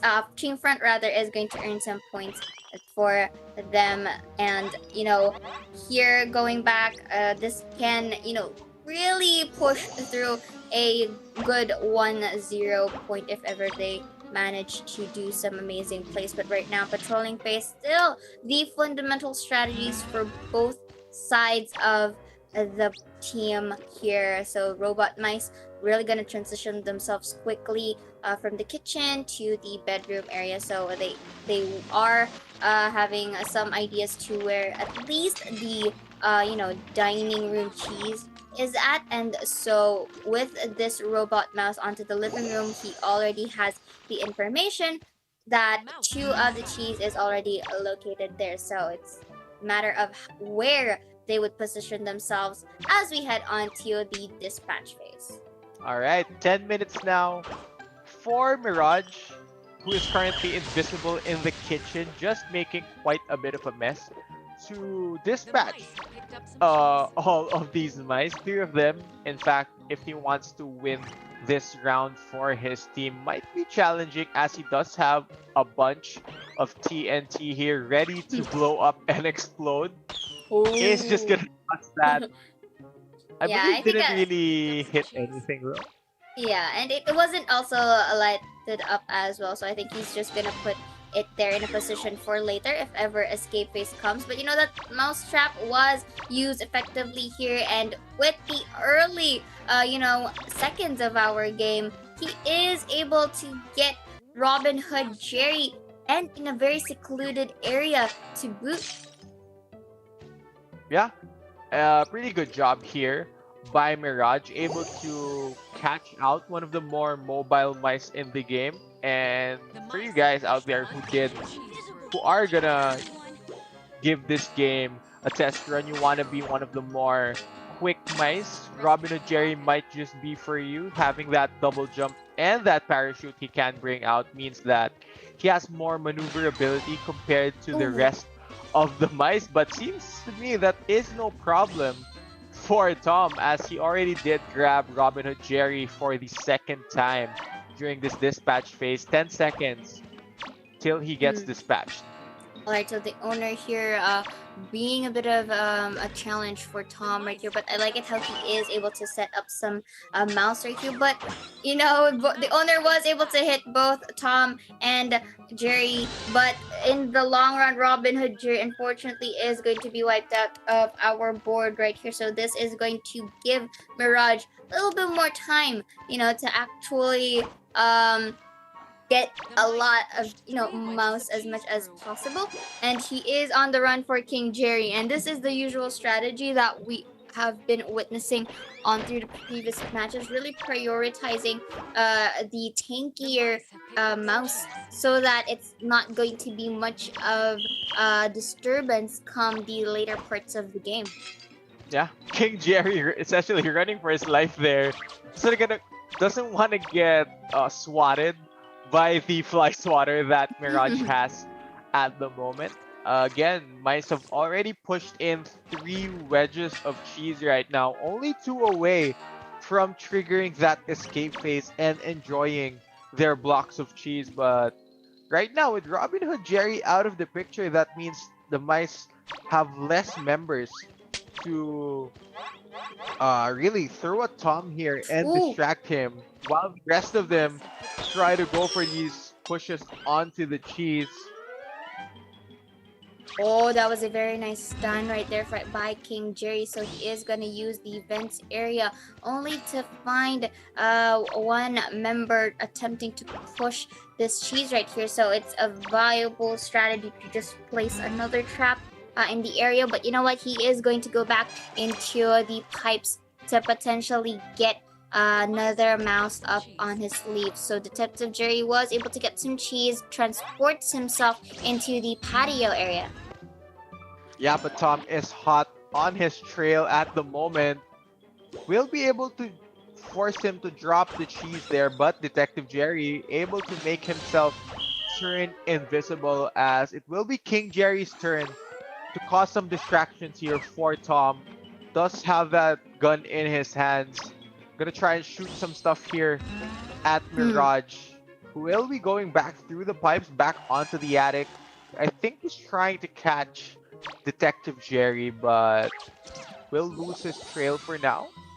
Again, guys, to those who are currently watching the stream, the code that is redeemable is seen onto the lower right side of the screen here. So that is the redeemable code that you guys can claim when you go into the website that is indicated into the pinned comment. So right now, going back into the game, Chisto, okay, the dynamite's going to be lit up by Tom here. So I think he's just, utilizing every material that is located within the area. So going back right here, they are juggling their way here onto the bedroom area. So I like it how King Jerry is prioritized here, but at the same time, King Jerry doing a pretty good job in containing Tom Cat here, and the other mice will be heading onto the utility room because they already started to actually push the cheese into the mouse hole. So right now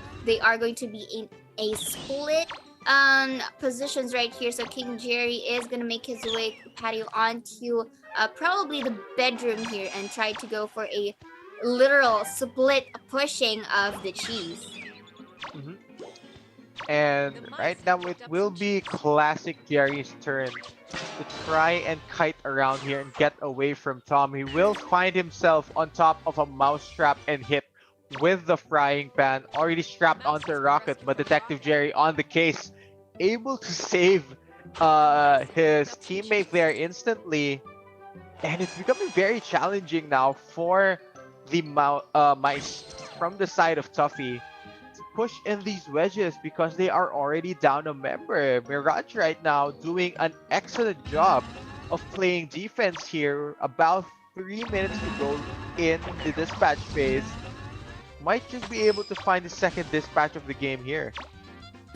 If the game goes pretty well for the side of Mirage. And yeah, like you mentioned, that is another dispatch for Mirage right here. And at this point, he's just, have to be very patient in actually getting one of the mice right here because he is on the tails of V up to this point. So he is gonna transition his way onto the stairs. I think he lost him, which is slightly a good sign. But you know what? He is gonna pipe himself on to the kitchen area here. So again, really transports himself there. He knows that the cheese is going to be pushed here. He knows that there will be a mouse nearby. So this is a good, this is a good strategy for Mirage, just being patient, not being too aggressive in terms of pushing them because he knows that the odds is slightly on his favor right here. So he is on the chase for King Jerry. So the smokes is going to be utilized here to potentially push. But you know what? The fact that he is able to place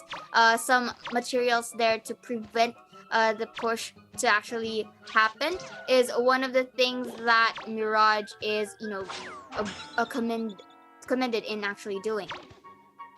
And I'm like what King Jerry was trying to do there, using his ability to become invulnerable to using his scepter to turn invulnerable to try and buy himself a few seconds of pushing in that wedge of cheese, because the mice know that if they are able to push this final wedge of cheese in, the scoring will be in their favor. Detective Jerry just gonna use that smoke bomb to run interference on top of the hole. It is giving them so much time to push this final wedge of cheese in. Now let's see what Detective Jerry needs to do here. His teammate is being run off here to one of the rockets. It seems like the move will be to push that final wedge and trigger the escape phase. Let's see how this one will turn out. Yeah, and this is looking pretty good for Mirage right here, already tying down the King Jerry finally here. And this forces Detective Jerry to go for the save. But Bruce in the nearby area was luckily evaded by Mirage at this point. So he is invisible. He is going to go for the save. Will he? But unfortunately, he was not trapped yet. But they're just really alternating into that position. They are successful in going for the save, but again, the chase is going to be on. It does spots out the Detective Jerry in a trade right there, so he is gonna tie him up in a rocket chair. So let's see, King Jerry is gonna wave his wand right here again for another save, but he knows that King Jerry still has the skill sets on him, so I think he's just gonna patiently wait for the shields to actually disappear onto the chase for Detective Jerry. Let's see if he is going to hit V right here. Ooh, too close for comfort. Goes for the pan and gets the mouse. Not enough time, I believe, for the mice right now to push in that wedge of cheese. They are trying to prevent the cat from winning, though, by trying to rescue the final mouse. But with that, I think the cat will finally come off there with the victory. Very, very close round there, making full use of those 10 minutes to try and dispatch those mice. And in the end, was able to get 3 of them for that victory, but mice were able to push in 4 wedges of cheese. So as far as the scoring goes, it will be a very, very close one to call for this game number 1. So let's see if these scores are really. I think it's still going to side onto Team Front if I'm not mistaken, but yeah. I think with our round number 2, this could be a good opportunity for them to, actually. It's actually Team Tuffy that is going to be ahead by 3 points against Team Front. So right now they still have the 3-point advantage. All they have to do is just to be really consistent in terms of maintaining that gap. And if ever even if the worst case scenario happens and we are going to go, let's say, into round number 3, if Team Tuffy is able to just really be consistent and to maintain that 3-point gap, they can secure this spot right here and, potentially face Team IMP. The first half there being very crucial for Tuffy in their 1-0 scoreline so far here. Again, it is a best of 3, guys, so Front do have a chance to bounce back here and potentially force that third and deciding game, because we are in our lower bracket, so whoever loses here will unfortunately be booted out of the tournament. So let's see. Right now, heading into game 2, I feel like Tuffy can continue on their momentum and just try and win the first half here, so they can come out on top here with that 2-0.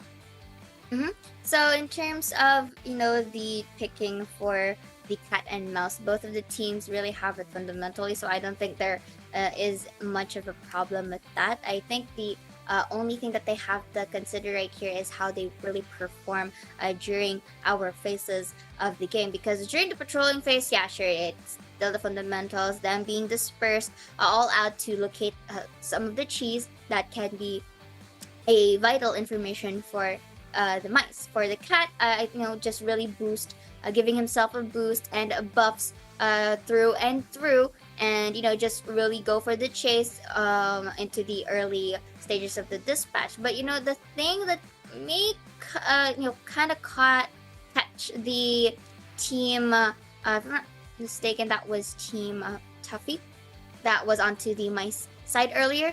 They were a bit caught off guard there, wherein they kind of laxed a bit in terms of actually pushing some of the cheese and how they positioned themselves up, which actually led a Team Front to really use that to his advantage and just at least snag up two of the mouse for his take.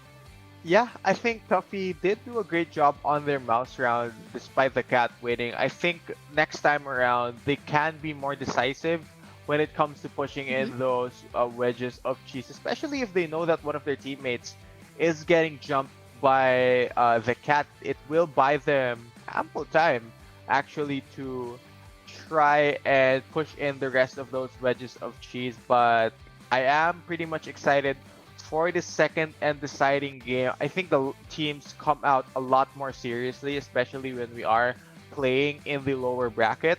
So heading into this second game, match point now for Tuffy, I am pretty much excited as we are seeing some pretty interesting skins come out for a bunch of these players.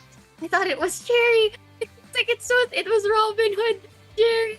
That I think this is a Valentine skin.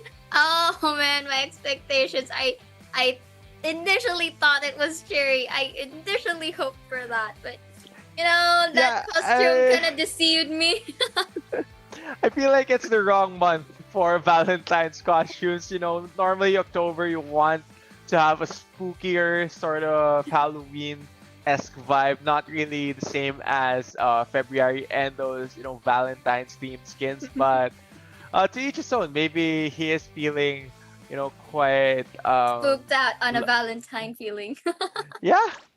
But yeah, we are gonna head over to the summer cruise for our map right now. Patrol phase of game 2 between Tuffy and Front. And still with the same strategies right here, but I like it how the mice are really thrifty in terms of using the robot mouse right here. But this is certainly a match point.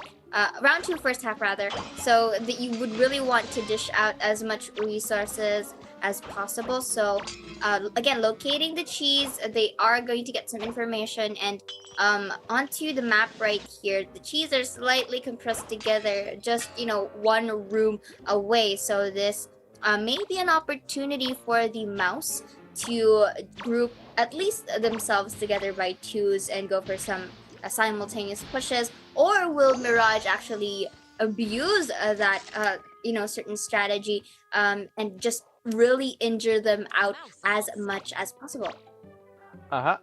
And for Mirage right now, the really key thing for him is to not allow any of the mice to push in the wedges of cheese if he wants to score the most amount of points for this first half. Remember, the scoring system works. If the cat wins, the score he gets depends on how many wedges of cheese are pushed through the holes here. So let's see whether or not he can dispatch these mice early before they push in the cheese through the holes. And yeah, guys, again, to those who are currently watching the stream, do not fret. You have some freebies and rewards in store for you, which is located into the lower right side of the screen right now, guys. So all you have to do is download the game, which is available in the App Store and Google Play. And do not forget, guys, when you go into the website, do not forget your in-game ID. Maybe that is, the reason why the code is not invalid, or it's not entering your account. So do not forget your game ID, all right? And when you log in to that game, you are able to receive it this time. So right now, going back into the game, lots of mice grouped together earlier into the cabin area, but they were easily dispersed through and through, was able to transport themselves into the dining hall this time around. Uh-huh. Of course, we are 2 minutes into this dispatch phase, and Mirage is starting out quite well here. Already tying up one of the mice to a rocket and whacking the other with his frying pan. Of course, that is one of Tom's abilities here. If you do get hit by that frying pan, the egg will fly, cover your face, and if you are a mouse, you will be blinded for quite a bit, which will make you struggle. But the mouse that was initially tied onto a rocket will be rescued. Okay, so one wedge of cheese is already pushed through the mouse hole. So again, that fog is going to block some vision for a certain duration there. But he was able to take some concoctions right there that made it disappear easily. So now our King Jerry is just making his way into the cabins to save his dear life, avoiding a Mirage. But you know what? He was frozen in the process, and now we are seeing Devil Tuffy, if I'm not mistaken, really transporting that cheese into the dining room. Yep. And the mice are actually on a pretty good pace right now in terms of pushing the cheese in. Already 2 of the wedges pushed into those mouse holes, getting them closer and closer to escape. And there's plenty of time in the dispatch phase here for the mice to work with. So let's see, they are spreading out quite well here, not giving Tom any opportunities to catch out a single one of them here, not allowing him to continue chasing them down. Of course, Tom will be one of those cats that excels at it. And again, with this fly swatter right here, wanting to utilize any potential hit that he may inflict upon them. So right now, Robin Hood Jerry again shooting his way onto the stairs area, and and the process, Mirage was stunned with a short duration, really negating that gap, or actually furthering the gap rather, against Robin Hood Jerry. But right now, going back here, a lot of dynamites, a lot of resources right here that is really on guard with this specific cheese. So our mouse would really want to have that strategy to take those away, because it could be it could lead them into a challenging situation if they don't do something about the materials that are in the vicinity. It seems like the mice have slowed down a bit here. They're trying to be a lot more careful in terms of where they are clumped up. Mirage right now is struggling quite a bit to use this fly swatter of his. Can't squish down any of these mice right now. He is fairly close to Robin Hood Jerry, I believe, and he will find King right now. But he does have an ice cube. Yeah, so Front isn't making much of progress right here into our game. So right now, he is trying to make things work by dropping some essential materials into the area right here onto the kitchen side. Okay, he is aware that there is some cheese right here, so this also gives time, however, for the other mice to remove the dynamites and other items that is near the dining room or into the film area. So right now he is making his way right there, but Robin Hood, I think he is trying to lure Tom out just so that they could have the time to push the cheese successfully into that film area. So all they have to do now is just to really push the remaining cheese, which is located into the kitchen area, and the crack is going to be spawning at any moment. 4 wedges of cheese in. The mice doing an excellent job so far of not giving Mirage any opportunities to really catch out any one of them. I think they have been doing an excellent job of hiding from the mouse right now, but one of them will get caught. Robin Hood Jerry, not quite as slippery as he thought he would be. Yeah, but you know what? King Jerry is there to go for the potential rescue. Nice kiting back there though for him. And I think this is a good time to pressure out Mirage simply because he has to focus on defending or actually protecting or not letting Nero get saved.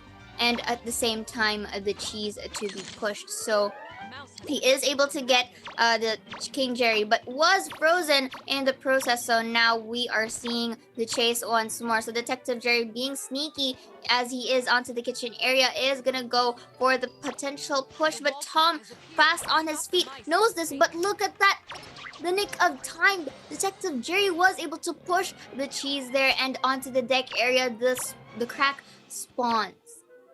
Yeah, and just before that, I want to mention how crucial it was that they were able to get that ice cube onto Tom and rescue one of those mice, because had that not happened, it would have been 3 against 1 here in the escape phase. You see the mice right now working on that crack. They're doing a very, very quick job of breaking open this. They really, really want to get away here.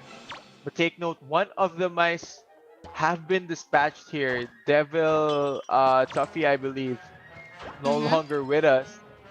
Yeah, and but you know the job in actually destroying the crack is in the favors of the mice. And with final plate right here, the hole is going to be appearing. So Detective Jerry was able to escape. Let's see, Robin Hood Jerry was able to shoot his way into that hole, and that concluded our round 2 first half. So it went pretty well for Team Tuffy right there. Yeah, I love the escape as well. Just casually shooting his way in onto that hole that they were able to open up quite quickly. Now, the question is, can Tuffy close this out in our next half? They will be switching over. It will be front now on the mouse side. And it's going to be up to Tuffy's cat player to dispatch as many mice as he can in order to give his team the win and eliminate front from this tournament. So that is it for our round 2 first half. So onto the second one, I think Team Tuffy just I think since they were on the mice area for the first half, this time they are going to be switching sides here. So I think Team Tuffy has to do is just simply at least dispatch 2 or 3 of the mice to actually lock in the points in their favor. For actually for Team Front to force third round, they have to push actually the cheese, all 5 of them, and to really escape with no casualties for that perfect score. And going back right here, guys, for those again who is watching the live stream, do take note that the code is located into the lower right side of your screens whenever we are in game, and the instructions are mentioned into the pinned comments there below. So guys, please do not ever forget your in-game ID whenever you visit the website, because that might be a factor as to why the code is, invalid, or you can't really process it out right now. So again, while waiting for our picking phase right here, Chisto, I do not want to get deceived by the skins once more. Come on,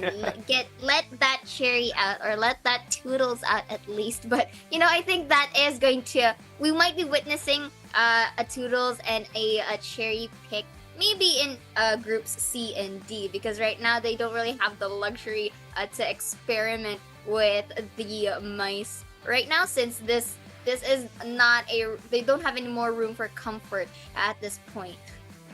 Yeah, I agree. Maybe bring out some of the other characters, because a lot of the character picks here, Seiya, have been being dominated by the stronger, the effective ones. I should say it's mostly been Detective, it's mostly been the Magician Jerry, but really you can't argue with that. They have been very, very simple to execute with. It's very effective, especially seeing Magician players. You just summon the rabbit and he can do stuff for you without putting Magician Jerry in harm's way. So again, crucial stuff right now in our second half because Tuffy does have the potential to close out the best of three series here and move forward to our third game of the day and face off against IMP. So right now, while waiting again, actually we are already headed on to our picking phase. Very interesting because we are gonna be witnessing a Tom Cat, and of course for the side of Team Front, they are gonna go with the fundamental mouse picks right here, as seen as frequent as possible. Detective Jerry not really moving himself off the board at that point, and Robin Hood Jerry to really apply some mobility to our teammates back there. And instead of a King Jerry, however, we will be seeing Mouseketeer Tuffy. Again, one of the tankier mouse, despite being one of the smallest one in the mouse selections back there. Yeah, of course. When you do have that mouse team, you want to have one of them really good at rescuing, and I think either you get King Jerry or you get Mouseketeer Tuffy. I think both of them are interchangeable in terms of the lineup, but interestingly enough, we will see our second Cowboy Tom of the evening here, Saya. So let's see. Earlier on, it did not quite work out. The Cowboy Tom not getting any wins so far today, but that could very much change here as we are into the patrol phase between Tuffy and Front. Another thing that you have to consider as well in terms of using a cat is to not really hesitate in dishing out your skills sets or your available skills at hand, because that could be like a source of your resources too, that you can actually play around whenever you're trying to chase some mice. So going back here into the patrolling phase, the similar strategies that we have seen for the past few matches is going to be deployed here. But you know what, this time Cowboy Tom early really losing that invisibility potentials, and we'll just really proceed into hunting down those mice. We are jumping over to the dispatch phase, so let's see. Unfortunately, does blind himself. And everyone else, we can't see the map once the cat is blinded, as we are seeing things from his perspective, of course. Magician Jerry does summon off his rabbit right now, making him do all the dirty work. Doesn't want to get his hands dirty pushing those wedges of cheese. And you see there the bull summoned by Cowboy Tom here. If the mouse hits one of those, it will get stunned. Yeah, but unfortunately, that is not going to be the case right here. Tuffy doing a good job and actually kiting our Tom right here, buying some time for the other members to actually push a wedge of cheese. So again, the bull is going to be activated here onto the dining room. Let's see if he is able to get one, but you know what, into the process he is able to find out that the other members, 3 of them, are actually into the film area. So on to the chase they go. So he is able to spot out Detective Jerry right here, was able to take a hit, one more, and he is going to capture that and proceed with the rocket chair. Yeah, and I love that he's just charging straight at these mice right now. Already did catch out Detective, but Front not wasting any time pushing those 2 wedges of cheese in. Let's see how Fair will play this one out. And so far, the other mice are not heading here to rescue. We do see Mouseketeer Tuffy lingering in the area. Should go for the rescue very shortly. Does get his teammate out of harm's way. Alright, so he was able to go for the save, but the mouse trap though is going to trap away Detective Jerry. Make it 2, but the bull is gonna push him and really deplete the health of both Detective Jerry and both our Mouseketeer Tuffy. So he is gonna go into placing Tuffy first into the rocket chair. Understandable, since he is one of the threats for the side of Fair right here. Okay, releases the bull, but was slowed down in the process. So now Magician Jerry and Robin Hood Jerry are actually committing to save, Mouseketeer Tuffy right here. Yeah. And Tom just gonna get frozen there for a second will give the rest of the mice ample time to get away.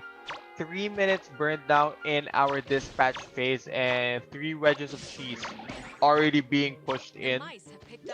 So the mice are well on their way to our escape phase, but Cowboy Tom right now is invisible and he is hunting. He will be able to grab Detective Jerry here. Alright, so off to the cabin chair he goes. I think this is like the boiler room or the engine room of our cruise ship.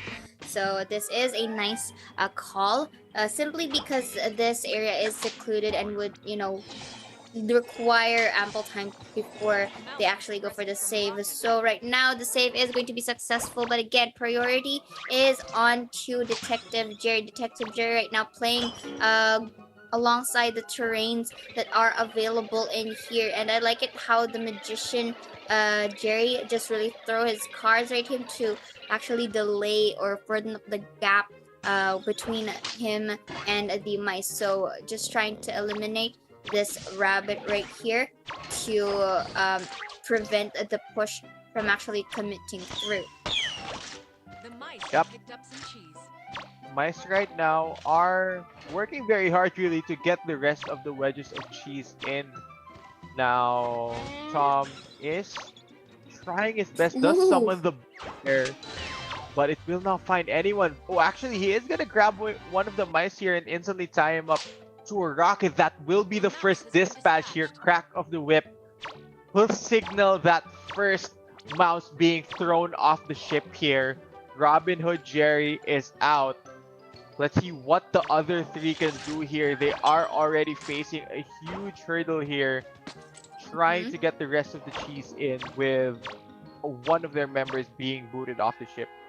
And you agree because they are down to 1 mice, and earlier they are injured. Luckily, they are in a safe position to actually go and heal themselves. Bull once again is going to be deployed and successfully gets Mouseketeer Tuffy. And this time, I think the timer is going to be a little bit faster here since Mouseketeer Tuffy has been caught in a specific, time.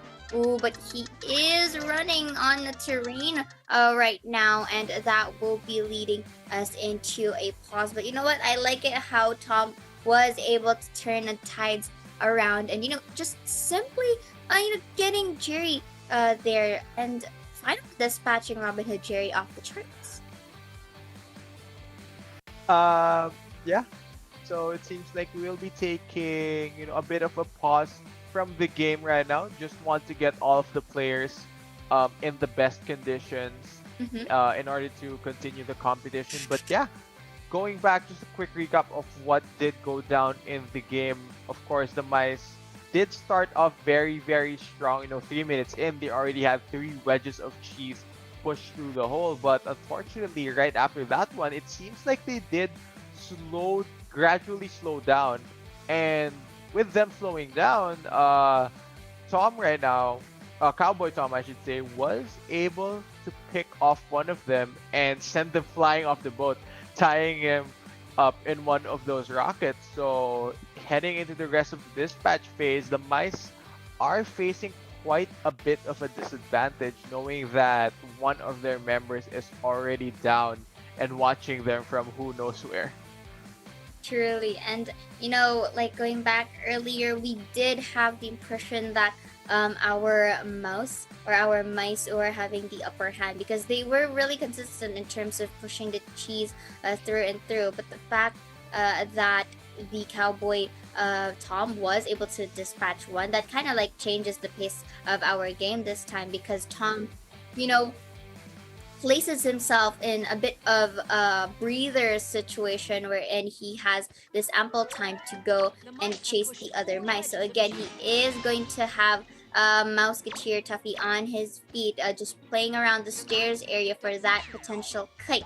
So now with him being dizzy, finally Tom gets Tuffy back there, and sticking to the original plan, the bull is going to be released right here, and he is going to be placed in a rocket chair, and I think all he has to do is just really guard down the Mouseketeer Tuffy right here. But again, the save is going to connect right here, so now off to the stairs he go. I think priority wise he is going to focus once more to Tuffy. He was a the mice were able to save their ally there, but let's see what they do here, because Magician is working with his summon here, the rabbit, pushing in that final wedge of cheese that they need. But the pressure is on the mice right now actually to try and get this one wedge in to trigger that escape phase, because Cowboy Tom is getting a bit of momentum right now after that first dispatch.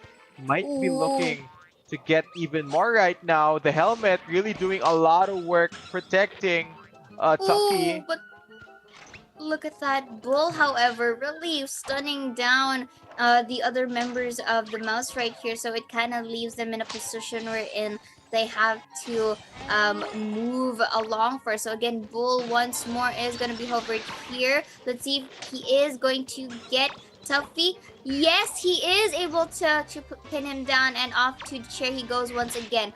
Magician Jerry can go for that cheese push, but you know what? He got reclined by that chair here. So going back into the cheese, really trying to defend right here. You have to take note that this is 2 minutes on the clock. I think he is gonna go into a more passive route here and just defend the cheese from being pushed.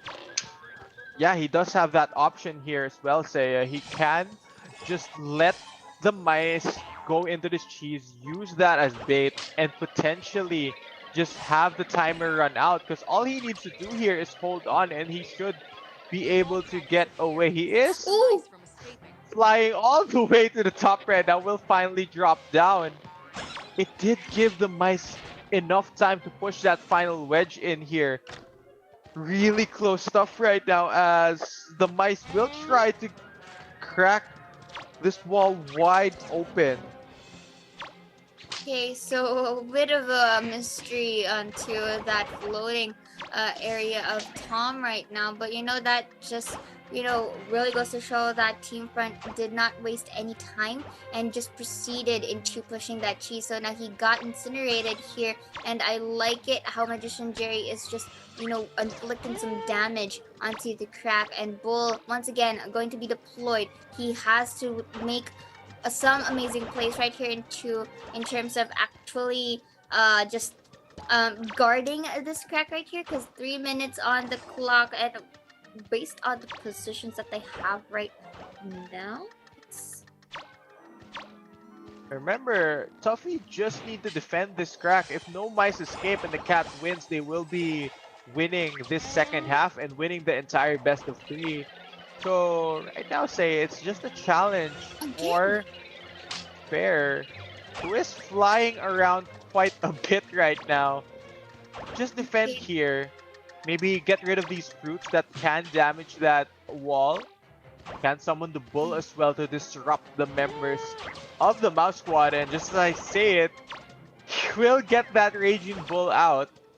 Ooh, but not in an area wherein it's going to catch any mice on that. But it's enough for the other mouse to just really go away in the vicinity for now. So he is gonna eat some cake and regenerate his HP bar. So Magician Jerry just trying to make things work right here as he just throws some cards. Again, a bull going to be deployed. Let's see if he is able to take down one. So 1 minute and 50 into our clock. So this is going to be fast defending for Tom, but Tom shouldn't really go beyond the distance here, because look at that, with the helmet that Tuffy has, it can be a big contribution. But with the help of the bubble shield, it's going to buy him again enough time to defend once more this crack.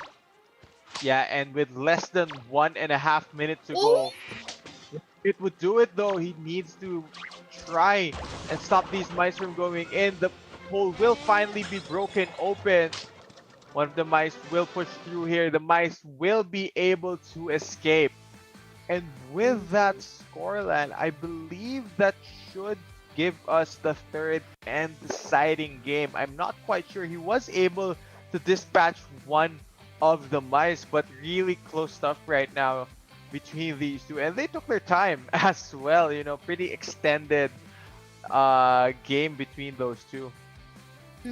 There was a certain area wherein Cowboy Tom can change the pace right there, but I think him floating mid-air kind of placed him in a disadvantage there because he was doing so good in defending earlier the cheese from being pushed, but him giving them the time to actually do it by that, I think that was a mishap on his end. It kind of forced Team Front to go for a draw, and as you mentioned, we are going to proceed into the third round. Yeah, really nice stuff there coming out from Front, who are able to force that draw with their escape. So heading into the third and deciding game here, again, since it was a draw, the scoreline for the best of three is still that 1-0. It should be a very, very fun one to watch, that third game, because the competition between these two teams is actually neck and neck. It's very, very close, just margins separating the two. So let's see how things will go for the third and deciding game. I don't think they necessarily need to switch anything up as far as what characters they decide to bring to the table, because I think I've seen that they have been working quite well with what characters they have. It just comes down to, you know, which side can have that bit of luck to push them over the finish line here. With this being the deciding round for both sides of the team, this is a, you know, war out cry, like an all out gameplay for both sides of the team, because, you know, regardless of what the results will be here, this is the final round. So with just a bit of a gap can mean a lot to secure your spot and, you know, fight yourselves against Team IMP. So you know, give some room for mishaps right there. So right now, again, while waiting for our game to actually progress, it's just really interesting that how a simple, you know, simple miscalculation, even if it was just a slight, can change the overall pace of our game. And I love that the mice are starting to play a lot more patiently. I feel like a lot of the cat players have been capitalizing on those mouse players, just trying to rush in and try and rescue their allies whenever they are in trouble. And all of the cats as well have been using these mice who are tied to the rocket chairs as bait, and using those players to really draw in the rest of the team and try to get more hits down onto them. A lot of the mice are adjusting and playing it quite a bit more patiently, and I love the adjustment coming from a lot of them, and it's making the competition really, really close between these teams. So I wonder if we will see more of the same for game 3 between these two, or will one of these players step up on their respective rounds and give their team the victory to face off against IMP, who are in our lower bracket waiting for the winner of this one for their opponent later on. And you know, as you mentioned in terms of pickings, both teams really showed prowess right here. So dishing out, you know, a newer character, or a character that wasn't really been used all throughout our matches, is a double-edged sword.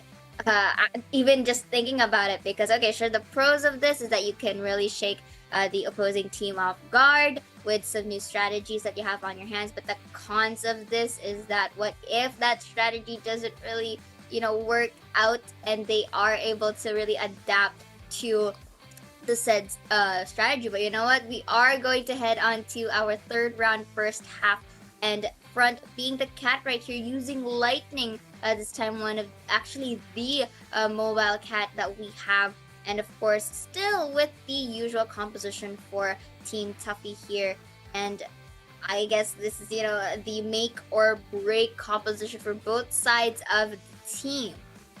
Yeah, like you mentioned, Lightning, probably the fastest cat that we have here in Tom and Jerry Chase. He is one of those characters that excels at chasing down these mice, these pesky little mice that are trying to escape with these wedges of cheese. And Lightning does it very, very well. He is able to dash around the map and set up traps to really control the terrain here against the mice. As guys, we will be hopping into first half of round 3 here, patrol phase between Tuffy and Front.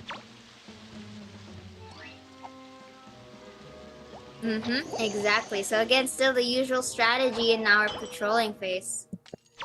Yeah, so one of the things that Lightning can do here as the cat is lay down those traps. He can put down those trash cans. He can lay down these pieces of fish as well for the mice to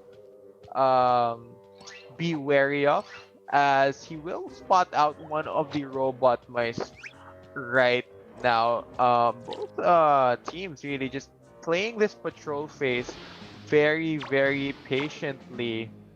Alright, so let's see. 10 seconds left in the patrol phase. Mice were able to spot out where these all-important wedges of cheese are. Alright, we are gonna hop over to our dispatch phase, and we'll get to see how well Mirage can actually chase down these mice. Summer Cruise is a fairly large map, a lot of space between these rooms. And Lightning, with his mobility, will be one of those mice that can really chase these down, as he will be going for the common strategy here. For a lot of our cat players, he will be turning invisible, waiting for his chance to pounce, waiting for his chance to strike against these unsuspecting mice. And yeah, being invisible as he is, trying to set up some traps early on into our game. But I like it how they are dispersed right now, so it kind of gives the Lightning a bit more area to work with. Yep, he does spot out Detective Jerry here, who doesn't quite see where Lightning is as he is invisible. Will lay down that mouse trap on one of the mouse holes. Did get this piece of dynamite here with the ticking timer. Is gonna toss it out. He is gonna hit one of the mice here. So now that he has marked Magician Jerry, he will be on the chase. Does successfully grab the Magician. Gonna dash over that hazard there, that punching glove that would have put him in trouble. But a good ice cube there will allow Magician Jerry to escape for now. The mice have pushed one wedge of And going back right here into our game, again, the cheese is just in a nearby area, so Lightning has, a really quick areas to work with here. Detective Jerry and Magician Jerry really close together onto deck. I think looking for some buffs that they could actually intake. Yeah. And right now, Mirage is just going to grab one of these ice cubes. Could hit one of the mice, but it does freeze Magician once more. And Magician has been in so much trouble so far here in the first few parts of our dispatch phase, as Lightning will be using his mobility to dash around even more, which will allow one of the mice to actually go for the rest here onto Magician. Let's see how Mirage decides to play the rest of this one out. Again, he's gonna spot out Magician here. Magician has not been having the best time hiding from this very, very quick mouse. And if he gets caught like this over and over, I fear that he will be dispatched very, very soon. Yeah, and Look at that timer. Yeah, he was, 18 seconds on the clock, but was luckily saved by King Jerry. But the cheese are a bit compressed together, so this kind of could work for Mirage if ever he play his cards right. And for the 4 minutes already on the clock, only 2 cheese were only pushed onto the mouse hole. Exactly. So the mice not quite having the fastest pace here in terms of how much cheese they have pushed into the holes. About 6 minutes left here in our dispatch phase. So slowly but surely they are making progress, but it is allowing Mirage right now to get a lot of work done as he will catch out Classic Jerry, but once more he will get hit and stunned by that ice cube. Now the mice are grouped up towards the southern half of the map, but Mirage is on the chase. And again, it's Classic Jerry once more in a lot of trouble, not dealing well with the speed of Mirage. And as we go right now, of course, Mirage again just gonna get getting hit by these ice cubes. He has not been having a great day up against these ice cubes. So let's see, third wedge of cheese being pushed through. What can Mirage do here to dispatch one of these mice? Nearing the halfway point of the dispatch phase as well. He has grabbed an ice cube of his own. Gonna probably try to give the mice a taste of their own medicine. And yeah, this is a bit of a slower pace for the side of our mice right here, trying to really separate the cheese. But unfortunately, the traps that they have right now is, really forcing them to go for another strategy right here. And, really jumping on it too, that kind of places it in the favor of Lightning this time around. So again, Magician Jerry is gonna get captured, but was frozen. You do see the trend that Lightning is, constantly getting frozen. That initially negates his strategy into tying down the Magician Jerry. Yeah, it seems like it's the mice's favorite weapon of choice right now to go up against the cats. It seems like every time one of the mice gets caught, one of them is already ready with that ice cube and they're ready to toss it at Mirage here. Doesn't matter how fast you are if you can't move, if you are stunned and stuck in place. So right now it's gonna be Magician once more who gets caught by Mirage. See?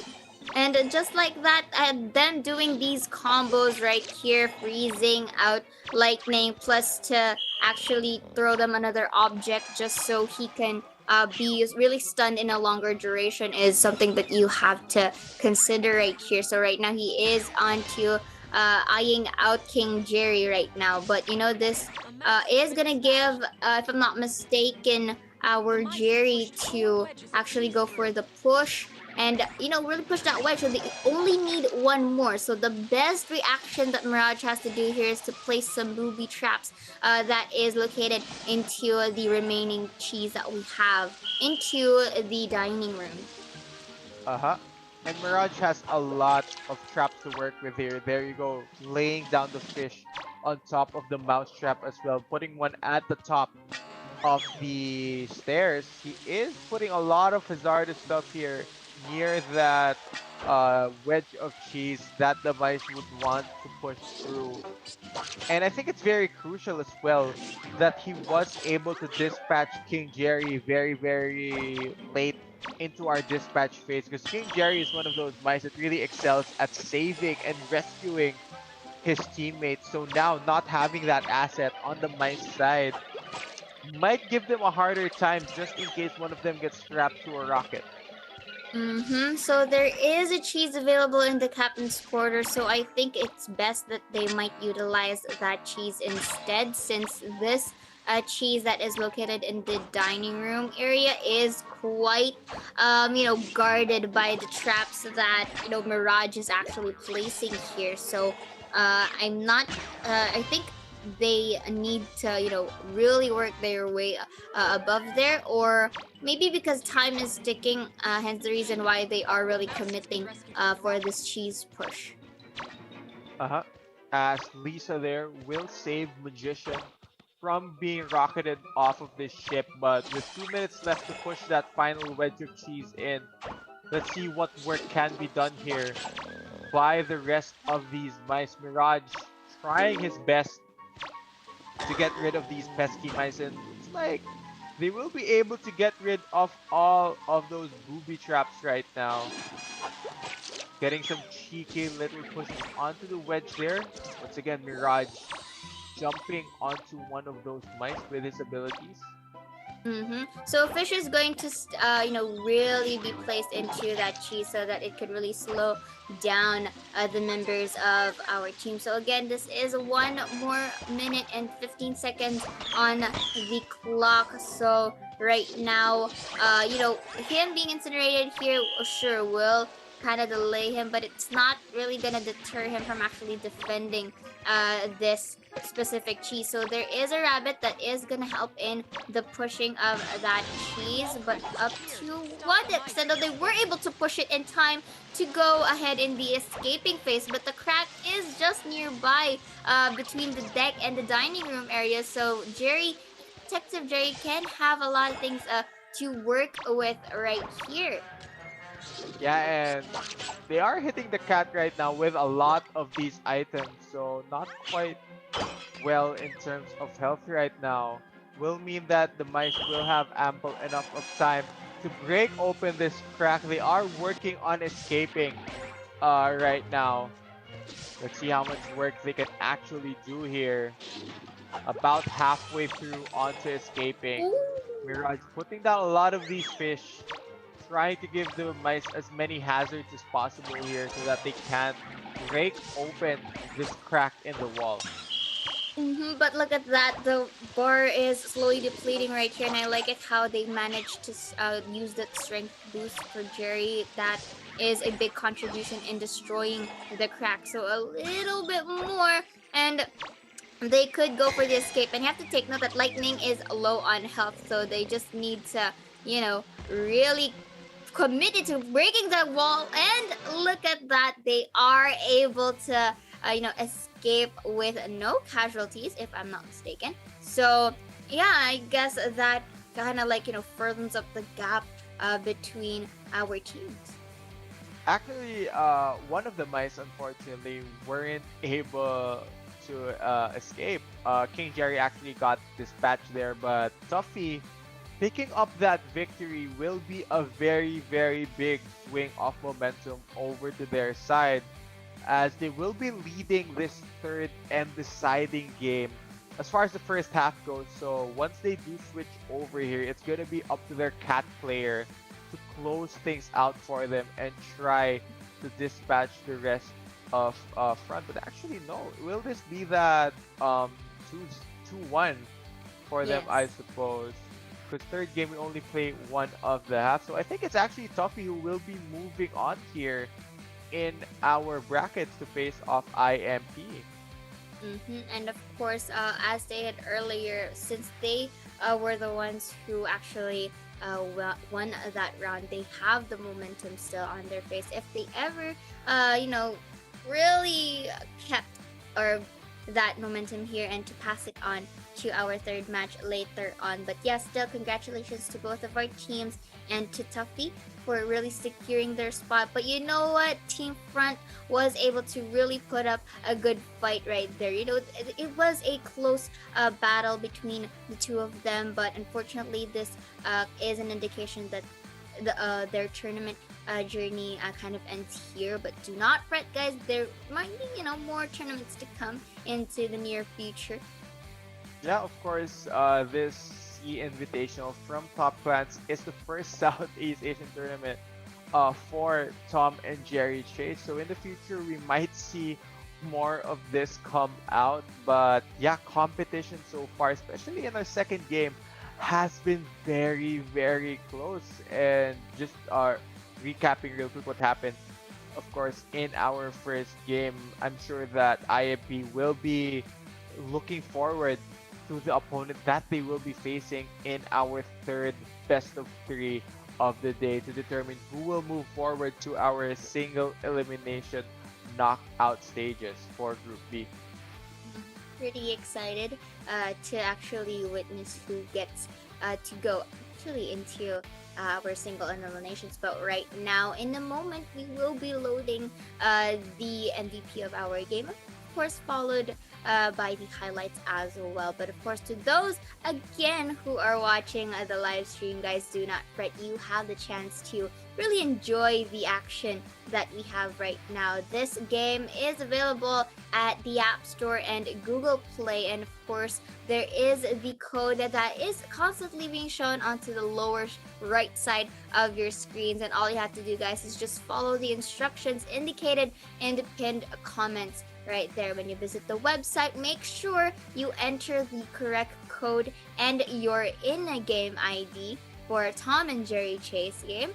And of course, when you log in to the game, you will be able to claim your prizes, which is available in your mailbox. So yeah, do not fret, guys. And of course, we have this thing going on called the lucky draw. So the details to that will be shown to you as well in a bit. All you have to do simply really is to just predict which team is going to be, the victors or the champions, And yeah. And when you get your luck straight, you get some goodies for your own bag as well. Yeah, very easy to win a lot of these prizes that we are going to be giving away to some of our lucky viewers. Yeah, super excited, and I am looking forward to our third best of 3 of the evening. I'm sure both of these teams are just ready to compete and face off against each other. And it's so far it's been Group A and B that we've seen compete. And if we are to predict what's going to happen for Group C and D, I am expecting that the competition there will be close as well. So I am definitely looking forward to the rest of the competition here for Tom and Jerry Chase. And yes, but you know what? This specific match is really a close fight. I mean, I had this kind of intuition that okay, wait, maybe someone will actually go home with a 2-1 here. And as I wasn't able to mention it, but in the back of my mind, it kind of goes to show that even if you are in the lower brackets, the hunger or the determination is still there to actually secure your spot. And Team Tuffy was up on their feet, and later on we are going to witness their match between IMP. And of course, talking about how IMP got there in the lower bracket, they did win their initial outing here in our group stage, but unfortunately in their second one they weren't able to come out on top earlier today, going up against VainQ, who are still sitting pretty comfortably in our upper parts of the bracket. They did knock down IMP to the lower half in a pretty convincing manner as well, dominating both halves and getting that very quick 2-0. So yeah, we're just really waiting for the MVP of our match, which is going to be Tuffy. The really perfect for the name, and of course Tuffy is going to be the MVP right now with an average score of 2,244, with that pushing of the cheese contribution with 183%. So if you notice, that is a big contribution for them in actually garnering up some points. He was able to save one teammate there, and the damage that he inflicted onto the cat is just high with 179. So you kind of see the versatility of V right here, both contributing into the cheese, becoming a sudden rescuer in the process, and of course really inflicting some damage onto the cat. But we again, like we mentioned, Chisto, we have this lucky draw happening, guys. So the instructions is currently into your screens right now.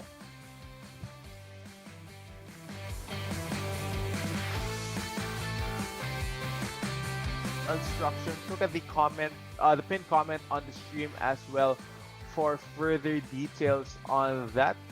pretty easy for all of you to claim it as well. And yeah, so in a short while, guys, we will be witnessing our final match of the day between Team INP and Team Tuffy. But you know, guys, for now, we will be showing you the highlights of this match's game, and we will be heading on to a very short break, guys, so you do not go anywhere. We will be right back.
welcome back, guys, to the Top Clans 2020 Tom and Jerry Chase SEA Invitational. We're gonna be your commentators still. My name is Shisto. Alongside me is Seiya, and we are going to be heading into our third and final best of three for the night. It's going to be Tuffy facing off against IMP.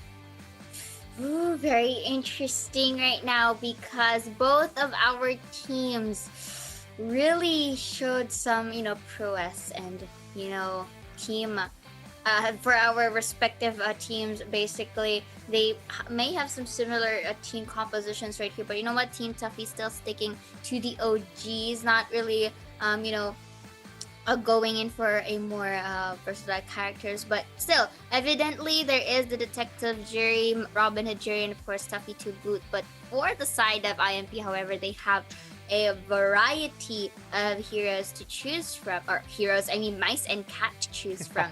And I'm sorry, I gotta bit, in the momentum as well, right there, and going back into the pickings right here, the status for each and every team or each and every player really speaks for themselves. We above the ranks, also high, really, topping up the charts and deserving to actually play here, just showing off some of their interesting plays for our.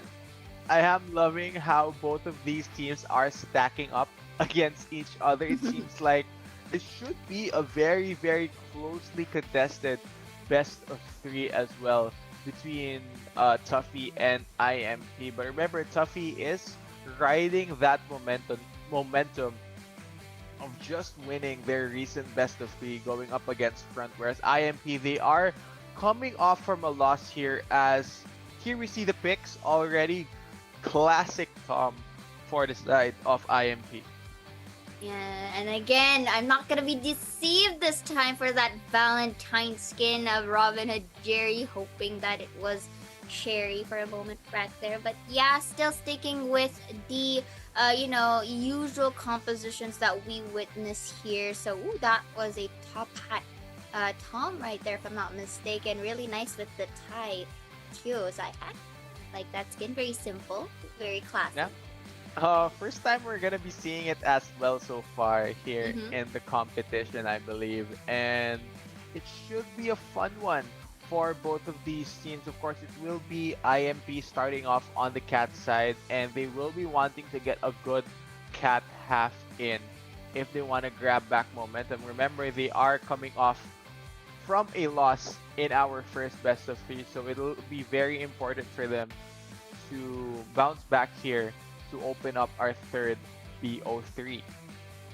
And of course, without further ado, Chisto, we are gonna head on to the round one first half of our third series between Team Tuffy and Team IMP. So let's see who gets this round right here. And wow, okay, so far this is looking good for IMP here, taking down one of the robot mouse right here, just getting some milk to add some of his HP, setting up booby traps onto the rocket chairs for later use, and just transitioning himself onto the patio, getting some concoctions up on his sleeves. It's just a common strategy, but at the same time very effective here. So onto the pipe he goes, traps the mouse hole for any cheese pushes, and in a bit we will be starting in our dispatch phase. Very important dispatch phase, of course, and I am loving the map right now. Night Castle for both of these teams. Of course, the patio area is a huge amount of ground to cover for both the cat and the mice, who will be coming out of the mouse holes right now for the dispatch phase. And Long right now just gonna be buffing himself up, drinking from a lot of these bottles to start off the dispatch phase. And the mice right now are just huddled up here towards the bottom half of the map. And if you notice the mini map right now, a lot of the wedges of cheese are actually located higher up. So we are expecting the mice to head and work their way towards the upper levels of the map as the dispatch phase goes on. 1 minute already burned off.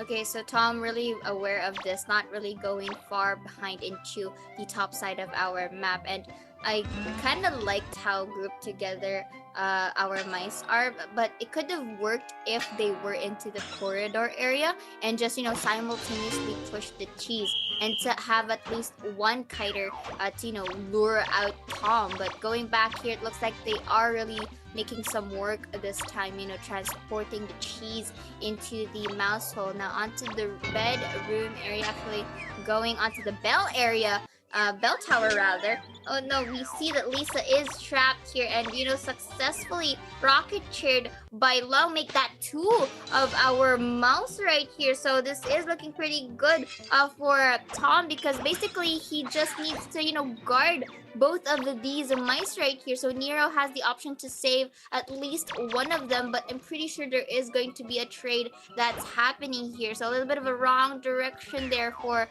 Imp, but he is able to snag out one more. But with that vase successfully helping Detective Jerry to escape. And I like the combo as well. After he got the stun, with the vase being tossed at him, King Jerry rang the bell to further hinder Tom from moving here. And it did allow the rest of the mice a lot of time to reposition here on the map and get as far away as possible to Tom. So the mice there getting out of a pretty tricky situation with two of them getting tied up to rockets very early on. Now let's see how Long is gonna play this, as he does have a bit. He does have some of the mice pretty injured at the moment. He is gonna try and chase down King Jerry here, who will try to buy as much time as possible while the rest of his team pushes these wedges in. Okay, so far so good for Tomcat right here. So with less than 7 minutes on the clock right now, so he is able to incapacitate our mice right here, and that was just a quick swat in the head here, and just really securing King Jerry here onto the rocket chair. And yeah, and all you have to do is just really guard King Jerry here first. I think the initial strategy is to just take him off the board, but V here on his way to go for the save. Hammer is not going to connect to either of the mouse right here. He is going to fall, but I think he is going to go back up to potentially get King Jerry. Ooh, he was really stopped right there, because he kind of ran into that nearby terrain right now. So a bit of a responsive call right here for Long, again making himself fall down here. Bruce is gonna be there, but luckily he was able to go for evade him. And look at this, I like how he is prioritizing King Jerry right here, because I think he knows that it will just take some ample time before he gets dispatched. Yeah, and look at that. All of a sudden, halfway through the dispatch phase, the mice were able to get two wedges of cheese pushed through at the same time. So now just two away from triggering the escape phase, as a lot of commotion happening here towards the bottom side of our map here. Long trying to get some hits down onto some of these mice who are running away, pretty much injured. Should be able to get a dispatch here very shortly. Just needs to find one of his targets. He should run into Robin Hood Jerry very, very soon. One of the more mobile mice in the game. And yeah, with 3 cheese already been pushed by our mice right here, this kind of gives them, the pace this time around. And even though the King Jerry is injured, this is going to help in luring out Tom here, since he would want to go for Jerry. But right now he is going to capture Detective Jerry, and I think place him in a very far distance, so that it's gonna require some work for the others to save him. Yeah, but just like that, even though he is dispatched, it did allow the rest of his team to push in the 4th wedge of cheese for their side. And finally, they get the fifth as well, just as I say it. Crack will expose itself now. It is inside the bedroom. It's 3 against 1.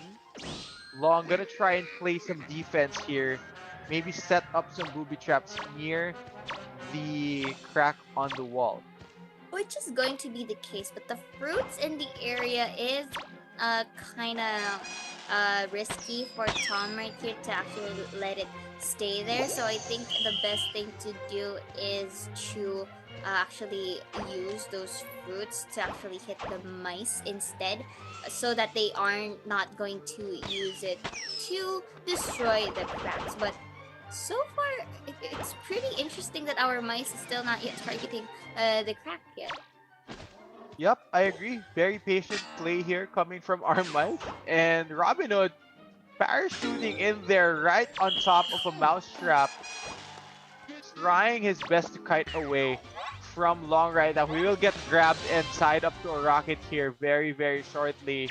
What are the other mice doing though? They are attacking the crack right now, trying their best to escape while one of their teammates is strapped to a rocket.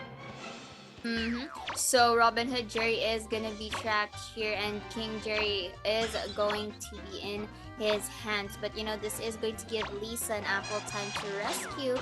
Oh no, unfortunately was not enough to actually go and rescue Robin. And this is a second dispatch for Long, really changing the momentum this time. So it's going to place Jerry in a very difficult position because he is also injured, and finally he gets to be rocketed down onto the chair. This is a complete wipeout for IMP. Wow. Wow.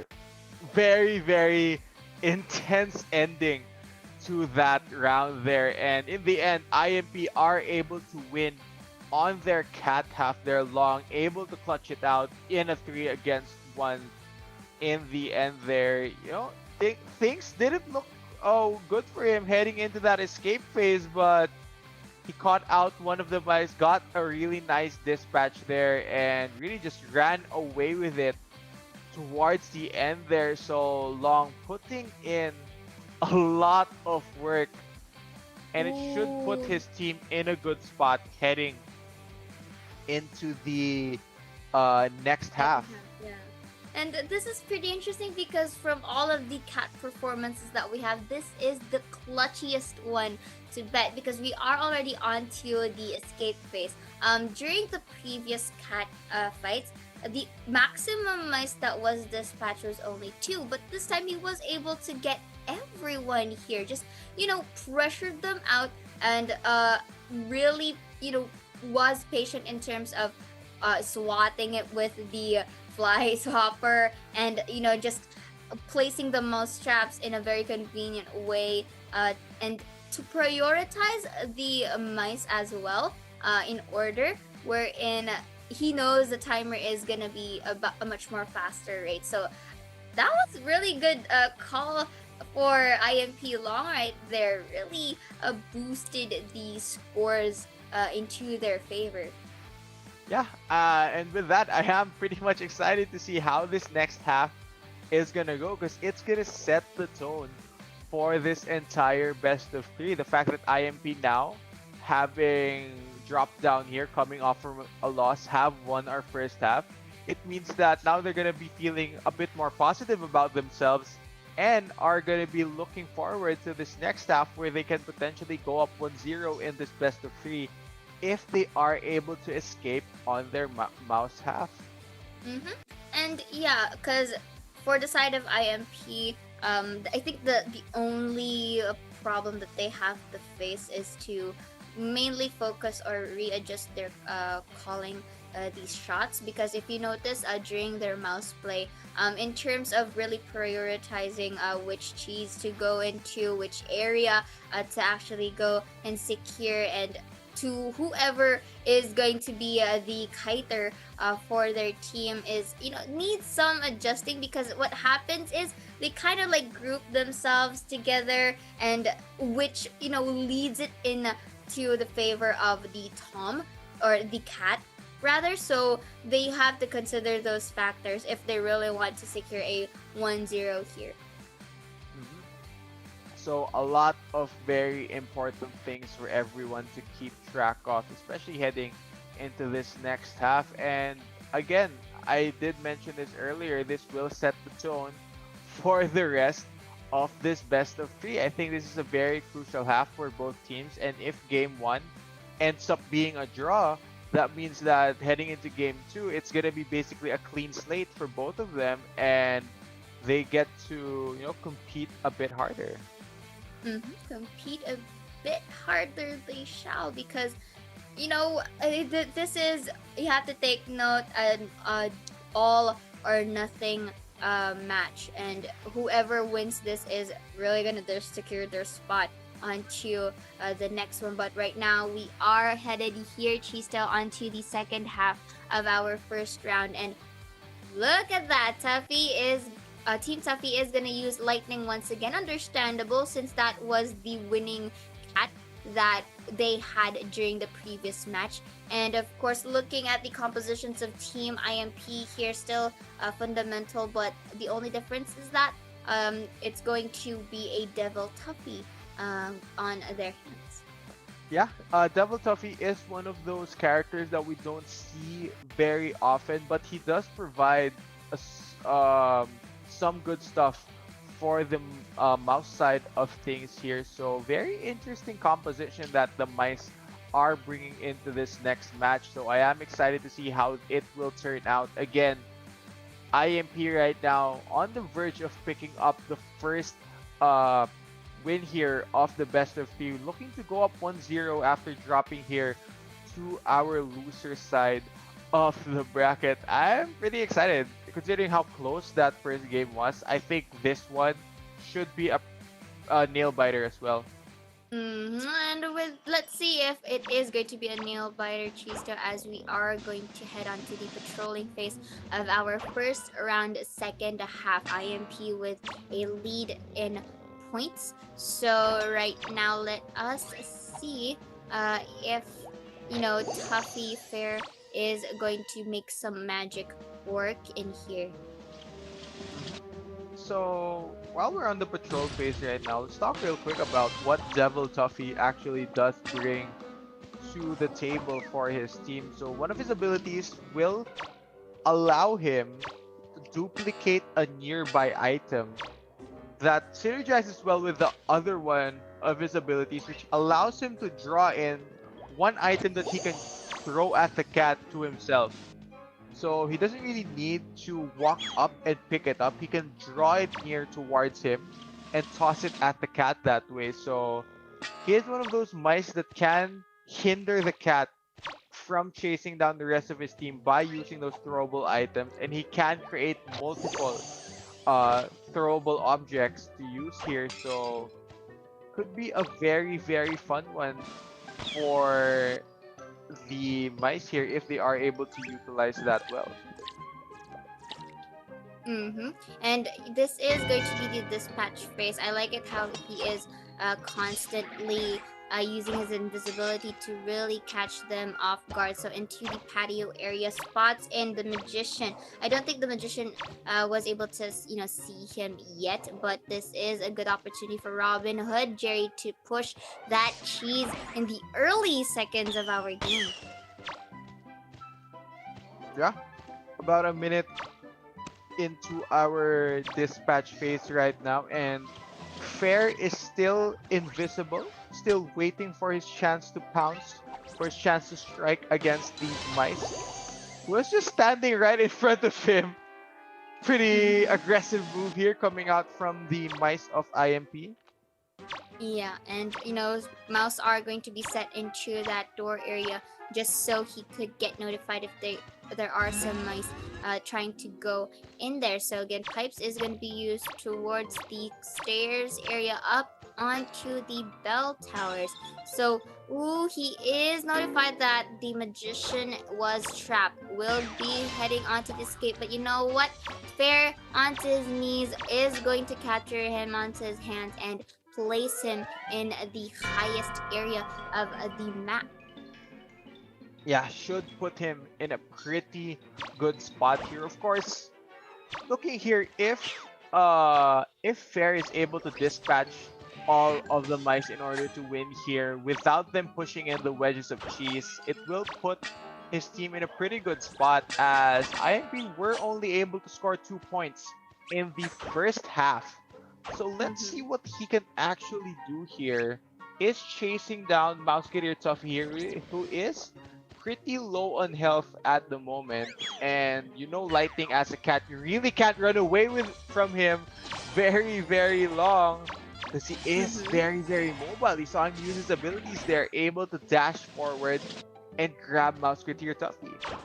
Yeah, but in the process, we are seeing that Robin Hood Jerry was able to push the wedge of cheese into that mouse hole. So they just need 2 more. And you know what? Devil Tuffy is onto that as well, getting that 4th cheese on a roll. That was very quick pace right there. And I think Magician Jerry already notified them that you know, the cheese is finally onto the bell tower side, so they are able to go for the save. So went into the pipes right here. So let's see.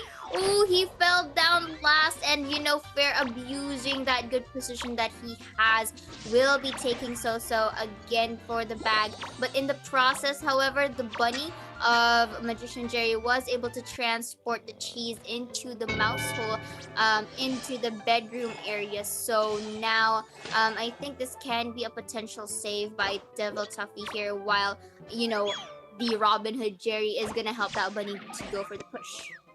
Let's see what they can do here. They've sent 2 mice to do the job. They will be able to strap him off from the rocket, but at what cost? It's Magician now who's in trouble. So that's the guy that they can use to summon the rabbits to help them escape. And with that, Magician will unfortunately be rocketed off from the castle just as the escape phase will go down here. Of course, IMP, if they are able to escape and win as the mice right now, they will be able to win game 1. So very crucial that Lightning doesn't let them escape at the moment. Okay, but you know what? Defending the crack is going to be tricky if he remains himself there onto the bell towers, because look at that. The crack is located in the patio, and they are making some work done here by actually depleting the bar, or actually destroying that crack over here. Really taking their time, but you know, it could have been nice if they went in a little bit more active, you know, attempt to destroy it. So a bubble shield is gonna be hovered here, but you know, easily destroyed by the Musketeer Tuffy right there. So he was stunned into the long run right there, so he teleports himself into Robin Hood Jerry. Bruce, however, in a very close position, was able to dodge that, so he is gonna capture Musketeer Tuffy right here. And you know what? In the process, Fair was able to dispatch 2 of the mice right here. Yeah, let's see whether or not he will go for the escape. It seems like... I think he did. Oh, but one of the mice is still strapped onto a rocket here, so... Cat will win by dispatching 3 of those mice, but... Scoring-wise, I'm not quite sure how that will fare for both of these teams. It might end in a draw, actually. Or will the Cat, since he was able to dispatch 3 of the mice, actually win that for Tuffy? But very close game number 1. 3 mice getting dispatched, 1 of them escaping in the end. Tuffy able to bounce back there despite losing the first half. True. And again, another clutch, you know, plays coming from our cats right here with our respective teams. But, you know, although there was one that was able to survive, stats speak for themselves. And you have to take into consideration as well that the mice were doing a pretty good job and actually, you know, making things work there. But the score, however, is going to be viewed right now as Tuffy only gains a point there, with the Team IMP will be gaining 2 points up on their sleeves. Hey, we did mention at the start of Game 3 that it was gonna be incredibly close competition between these two teams. And for Game 1, it's just gonna be 1 point separating the two. And man, what a storyline heading into our Game 2 of the best of 3. So far, it will be IMP still with the advantage as they were able to pick up the victory in our first game. So heading into Game 2, IMP still looking good, still looking pretty solid. I wonder how Tuffy can bounce back from this. I guess, a little tweak once more onto the positionings because, it's already established that in terms of the pickings of the mice, they are pretty comfortable in using that. It just so happens that when it was their turn to actually destroy the crack, it kind of took them some time because you have to take note that lightning was into the bell tower, so there is a certain amount of distance between them, so that they could have abused that ample amount of time to really deplete the bar of the crack there. So that could have been, a potential escape from them. But you know what? I think they will be learning their lesson there and will be applying, some different strategies heading towards our round number 2. Yeah, of course, it was still a very, very close Game 1 between the two teams. And it has been the case here for most of the rounds that we've witnessed, even during our first best of 3, the second one as well. A lot of these rounds have been going down to the wire where the cats have been winning by dispatching most of the mice during the escape phase. Even though they have been allowing the wedges to go through, the mice haven't necessarily been able to escape. So yeah, again, sure, we're going to head on to the picking phase for both sides of our team. Team Tuffy will be the cat again, and for the side of Team IMP will be the mice at this time. So still usual, but I think actually they made some changes into their compositions right here. Instead of a Robin Hood Jerry, they're gonna opt for that Detective Jerry, Magician Jerry, Devil Tuffy. If I'm not mistaken, the other one was King Jerry. And Yeah, the last one was definitely that King Jerry. Of course, they needed one of those mice to be the rescuer for their side, and two of the best rescuers in the game. It's either you go for King Jerry or Mouseketeer Tuffy. But pretty much standard all across the board. Getting the detective, getting the magician.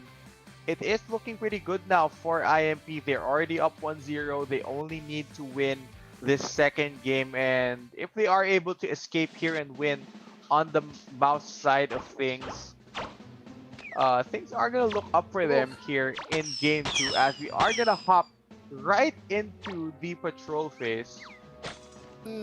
So yeah, just really breaking some items right there so that the other mice cannot utilize it later on into the phases of our game. But going back in here, concoctions everywhere for the side of Tom, and they are, really only being thrifty in the usage of robots here, only using one out. And I think with that, it kind of gives them a more stealthy approach as to scouting the cheese right here.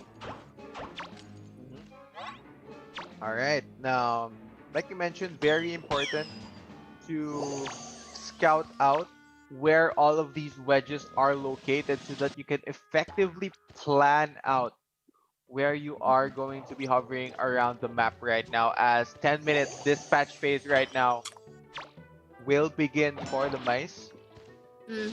And early patio placement here for side of Tom pipes his way into the attic. Now we are seeing a grouped together mice right here, and they are gonna go for the push. But the bunny with the Magician Jerry there is going to do that job here. Will Detective Jerry is gonna transport the other cheese to another mouse hole, but you know what? Ooh, that was good. Sniping for fair right there. Was able to leave Mix in a half health.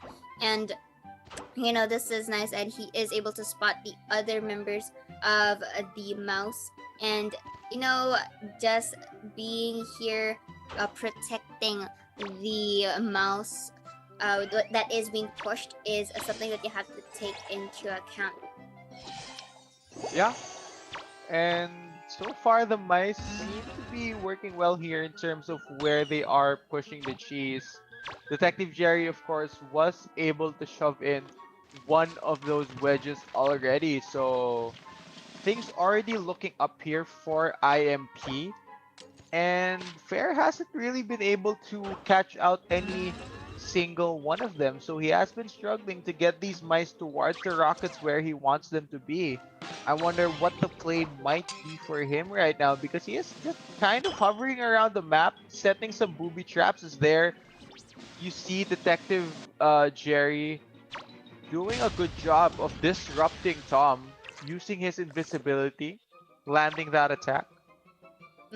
So yeah, with only one cheese still that was being pushed by the members of IMP, this is in a slower pace, but you kind of get the idea here as well, because I think they're trying it to as much as possible really work their way through our maps right now. So Detective Jerry is the one going to be eyed out right here, so he is gonna force that kiting ability. But you know what, Tom here will add another fork to, you know, delay the pushing of that cheese into that dining room area. Mhm. And right now, it seems like the mice are actually going on to a slower pace in terms of how they are pushing the cheese. And as I say that, they will push in their second wedge, but 2 wedges of cheese 3 minutes in is not the quickest, timing for when you have pushed them in. Magician, though, will be summoning that rabbit, which will do some work for them. Finally, they get their third wedge in.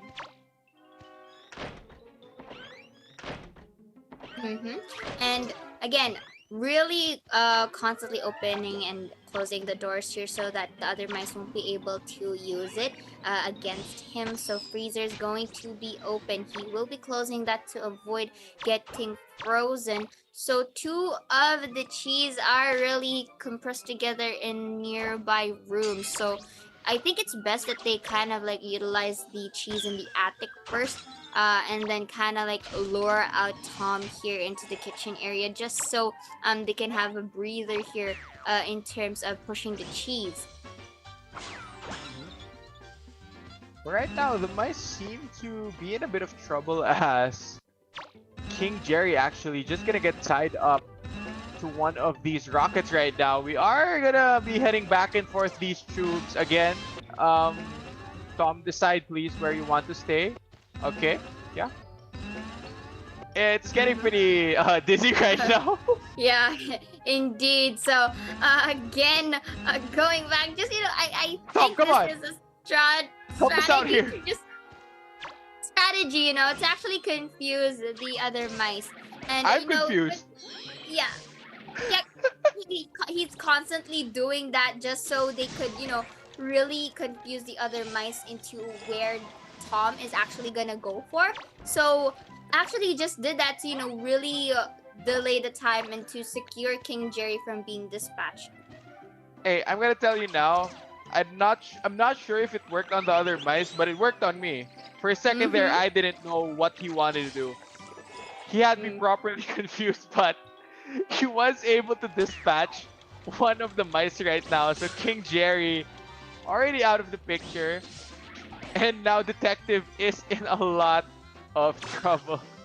Okay, I was a bit of confused right there. I kind of slowed down my, brain cells right here with all that pipes coming through. But going back here, they were able to go for the rescue.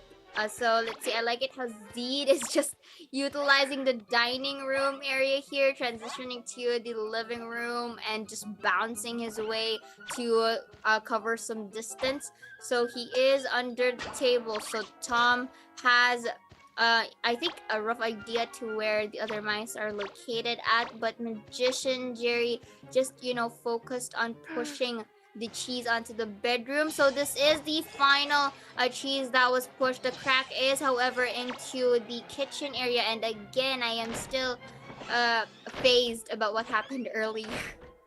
Yeah, now he's opening and closing the door. Alright, so it's a pretty flimsy door.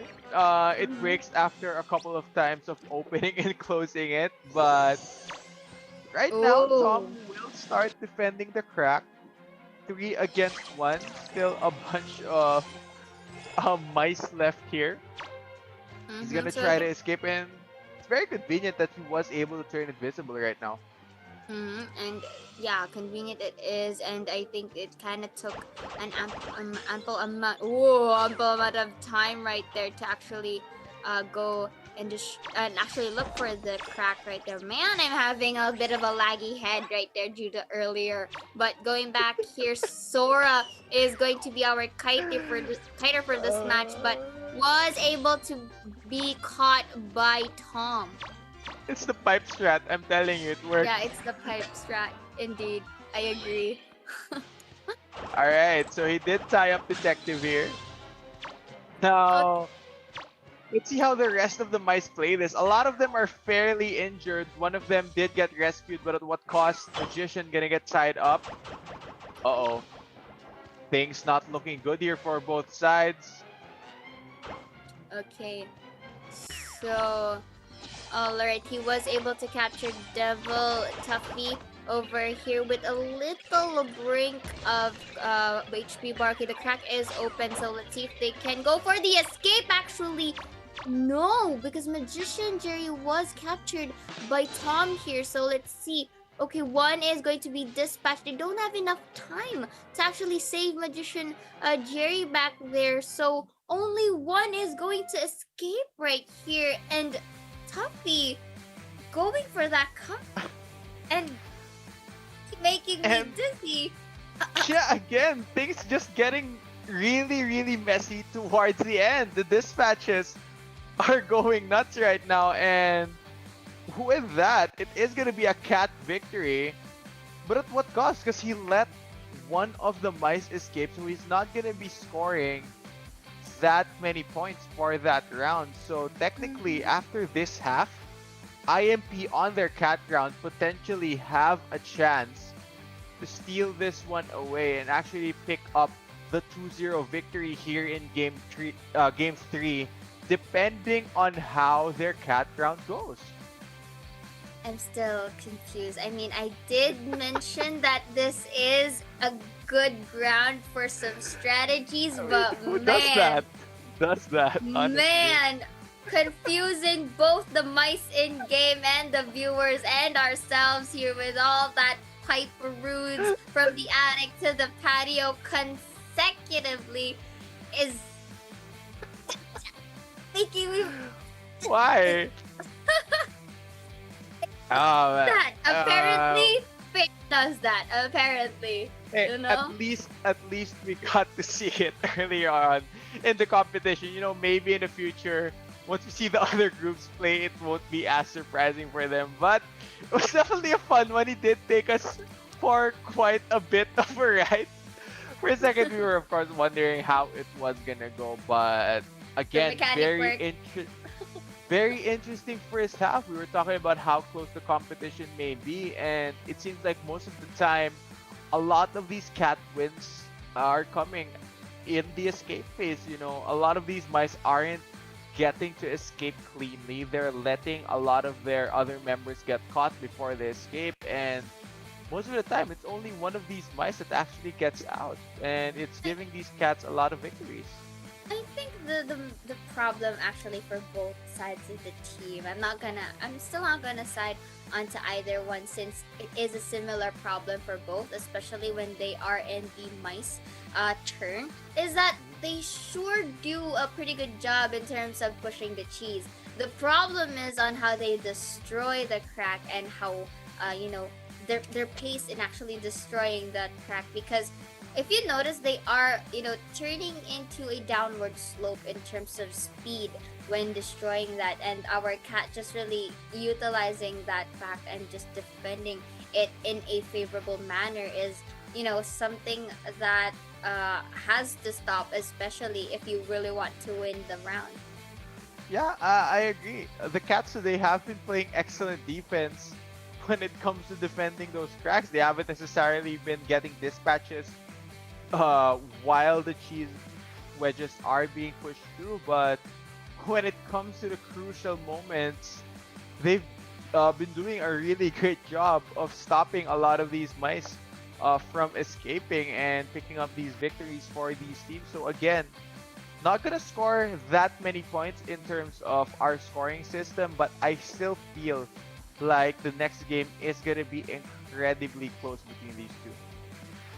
And of course, a lot of adjustments too in terms of their strategy, because we did see a very interesting one right now. So I think they have to take that into account as well.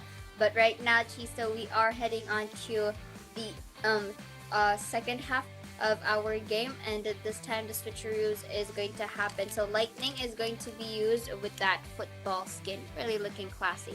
And look at that, with the Valentine Devil Tuffy and the Valentine Robin Hood Jerry, Detective Jerry, and King Jerry is going to be used here.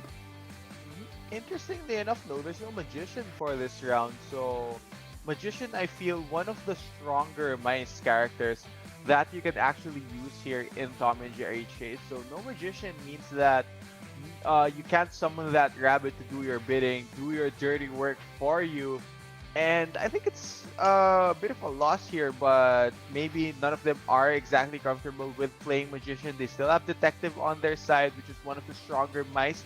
Really good all around, kiting, rescuing his teammates as well with that invisibility. So we'll see. Definitely expecting a close second half here between these two teams, as we are gonna dive straight into the patrol phase right now. It's gonna be Lightning with his football helmet on, gonna protect his head from any hard impact that he needs to go for. Yeah, it makes me wonder sometimes if the skins also have like added effects. But we'll have to see that momentarily. But right now, into the patio again with the pipes here. I hope we don't see a similar one earlier. But again, with the usuals, the patrolling phase, the robot and mice is gonna be used here. Really, they're not gonna be thrifty this time, as I think they are opting to locate the cheese as much as possible. Yeah, they are going to get as much information as they can possibly get here during the patrol phase. So let's see how things are gonna go here for the mice, as it seems like Long right now is just gonna buff himself up. As guys, we are now gonna head over to our dispatch phase again with the pipe antics right now. Please, Long, don't jump between the same pipe a million times within 3 seconds. It's very confusing for all of us watching right now, but he is on the opposite side right now of the map. He should be able to spot out Devil Tuffy as he comes out of the pipe right now, and already gonna get a hit here onto Lisa. Is gonna bring him over to the opposite side of the map now, onto the attic. 40 seconds there on the rescue timer. Let's see whether or not the mice can make their way there. Once again, he will find that hit onto Detective Jerry, just injures and finally knocks out that mouse, but it will give King Jerry some ample time to go for this rescue. He was spotted out there. Does he actually stop? He might just actually choose to tie him up onto the same rocket here. But 10 seconds left here for Detective Jerry, and Long might actually get the first dispatch here very, very soon. I don't see any of the mice being close enough to save Detective Jerry. Things not looking too bright for the mice right now, as Detective is already gonna get dispatched here less than 2 minutes into the dispatch round. Into the pipes we go once more. I love the pipe play coming in from Long. King Jerry still strapped onto one of the rockets right now. And Long is Okay. making quick work of these mice, very, very quickly striking as fast as lightning. Let's see. He's gonna Oh find a yeah. rocket here. Okay, this is getting pretty interesting. Um, it's awesome because early phases they are able to take down Detective Jerry here, and again, I think he's just really gonna secure Nero here, and with Camo being incapacitated, not going to go for the save with 3 seconds on the clock. Robin Hood Jerry is gonna go fly and be Oh, no. dispatched right now, so this is looking good for Team IMP, as he is gonna take his third mouse again into a rocket chair. Things are not looking good for Tuffy Oh. right now. They have 1 point on the board. They have 2 wedges of cheese pushed through, but all of their mice are about to get dispatched. All that Long needs to do now is stop Devil Tuffy, the first mouse to be tied to a rocket, from saving his ally. And the moment he gets a hit in here, Lisa will get marked. Oh no, this might be it. Oh no! He's able to get the save here. Oh Oh no! no! That's it. Less than 4 minutes into the dispatch phase, IMP are going to be able to close out this second half. They It are was the angry. football helmet, I tell you. IMP making quick work of game 2 here. We're just gonna have to wait for the timers, guys, but it seems like Tuffy will be ending their tournament run here. Pretty solid man, cat round. they are angry, like finishing this game with less than 4 minutes on the clock. I mean, they really want to secure this game. It's very, very, different from, the previous matches that they have. I mean, if at first that, it was a close fight, but this time it's just very dominating. Yeah, I was surprised at how quickly it ended, and with that, game 2 is pretty much over for IMP. Wow. Incredible stuff here coming out from Long. I am left in awe right now. I mean, I had this feeling that I wasn't, I wasn't able to talk much in comparison with the previous matches. So we had. Hey, he did the pipe antics thing. He was ready. He just wanted to get that game over with. But man, what a cat half for IMP. One of the fastest games that we have. Actually, this Probably is the fastest. Yeah, I think it's the fastest.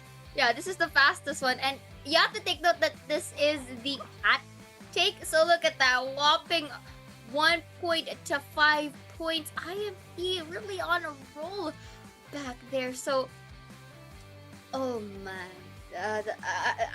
I'm left speechless for this specific match right here. I mean, this is a good way. This is a very good match to actually, before the day really ends. So, everything's just so Wow. fast paced right now. Yeah, with that, that's the third best of 3 of the evening. Unfortunately for Tuffy, their tournament life here at Top Clans has come to an end, and it seems like IMP will be joining Vayne Q in our knockout stages. So those are the 2 teams getting out of Group B here. So yeah, maybe in a while we are going to see the schedules that will be happening next week, and of course the today's and every information for today's rundown. But man, this day just really got interesting. It really started in that pipe strategy. Yeah, I feel like we're gonna be bringing that up quite often, because it's a pretty valid strat, especially if you have the rocket close to that pipe. But again, what a day it has been for all of our competing teams. Just from the upper bracket match, it was VayneQ dominating IMP, but IMP, despite dropping over to our lower side, were able to bounce back quite well. And it was a pretty close fight as well between Tuffy and Front in our second best of 3 of the evening. So I am pretty happy with the results that we did see for today. And I am now looking forward to how Group C and Group D will follow these performances. And of course, yeah, this is, streamed, and I'm pretty sure that our other teams are, watching this and, seeing that their strategies are being displayed right now. I think they, could use this to actually study and, potentially not get confused by our pipe strats and how they are able to retaliate that with another strategy of their own. So, but I guess forever, remaining for the previous days that we had, this one by far is the most interesting one that I've seen. Yeah, Group B really turning out quite well, because I think the reason why it is a big difference compared to what we had yesterday, because if you recall, yesterday it was Group A playing some of their elimination matches, and it was 2-0s all across the board. A lot of the teams were dominating just from grabbing momentum after their first round. And as you see here, Long, well-deserved MVP, average score 3,712, 8.5 throws hit. He tied 6.5 Mice rockets and dispatched 4 of them. IMP Long, really solid performance, pulling things back for his team there in the end. Pretty exciting stuff here. And now I am really just looking forward to how the rest of the other teams from Group C and D will match these performances from the first 2 teams. We are halfway through the group stage right now, and we're yet to determine who the other 4 teams are who will be heading over to our knockout stage. Yeah, indeed. So in a short while, we will let you guys see the respective schedules of groups C and D for next week's matches, and again the highlights of the game for today. And I'm pretty sure you're gonna like this highlight, so you better watch that out. And you know what, guys, for those who are currently watching the stream, guys, do not fret. You can still enjoy the interesting happenings that we have right now, and you too can actually do the strategies. But before that, this is going to be today's results right here. So Vayne Q, Tuffy into the second game, but of course, with this final match, IMP is going to secure their slot there, and of course alongside with Vayne Q. Yeah, again, pretty close matches between these two. As guys, here on the screens is the bracket. Again, Vayne Q was dominating throughout their upper bracket runs here, and they will be joined by IMP, who did fight strong through the lower bracket. They will be moving forward here in Top Clans 2020 Tom and Jerry Chase SEA Invitational. And yeah, I am looking forward to determining who the other teams will be, as the next match is to be played on October 24th. It will be action in Group C and D. So you can see there we have 4 best of 3s ready for all of you to enjoy.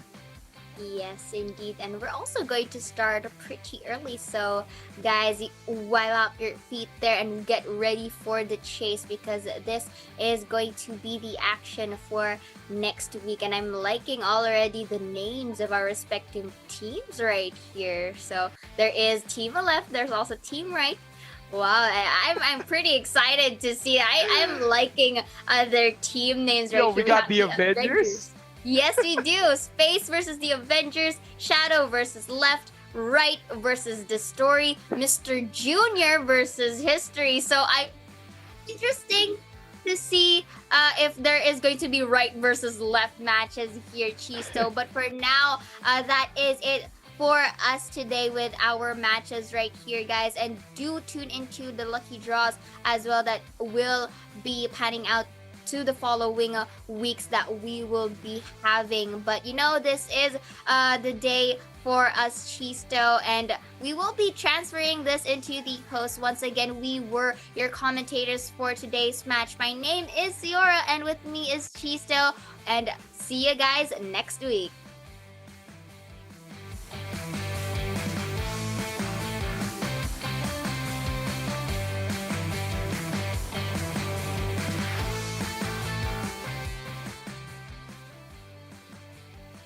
Thank you, casters, for bringing us such a wonderful game today. I believe the next match will only be more intense.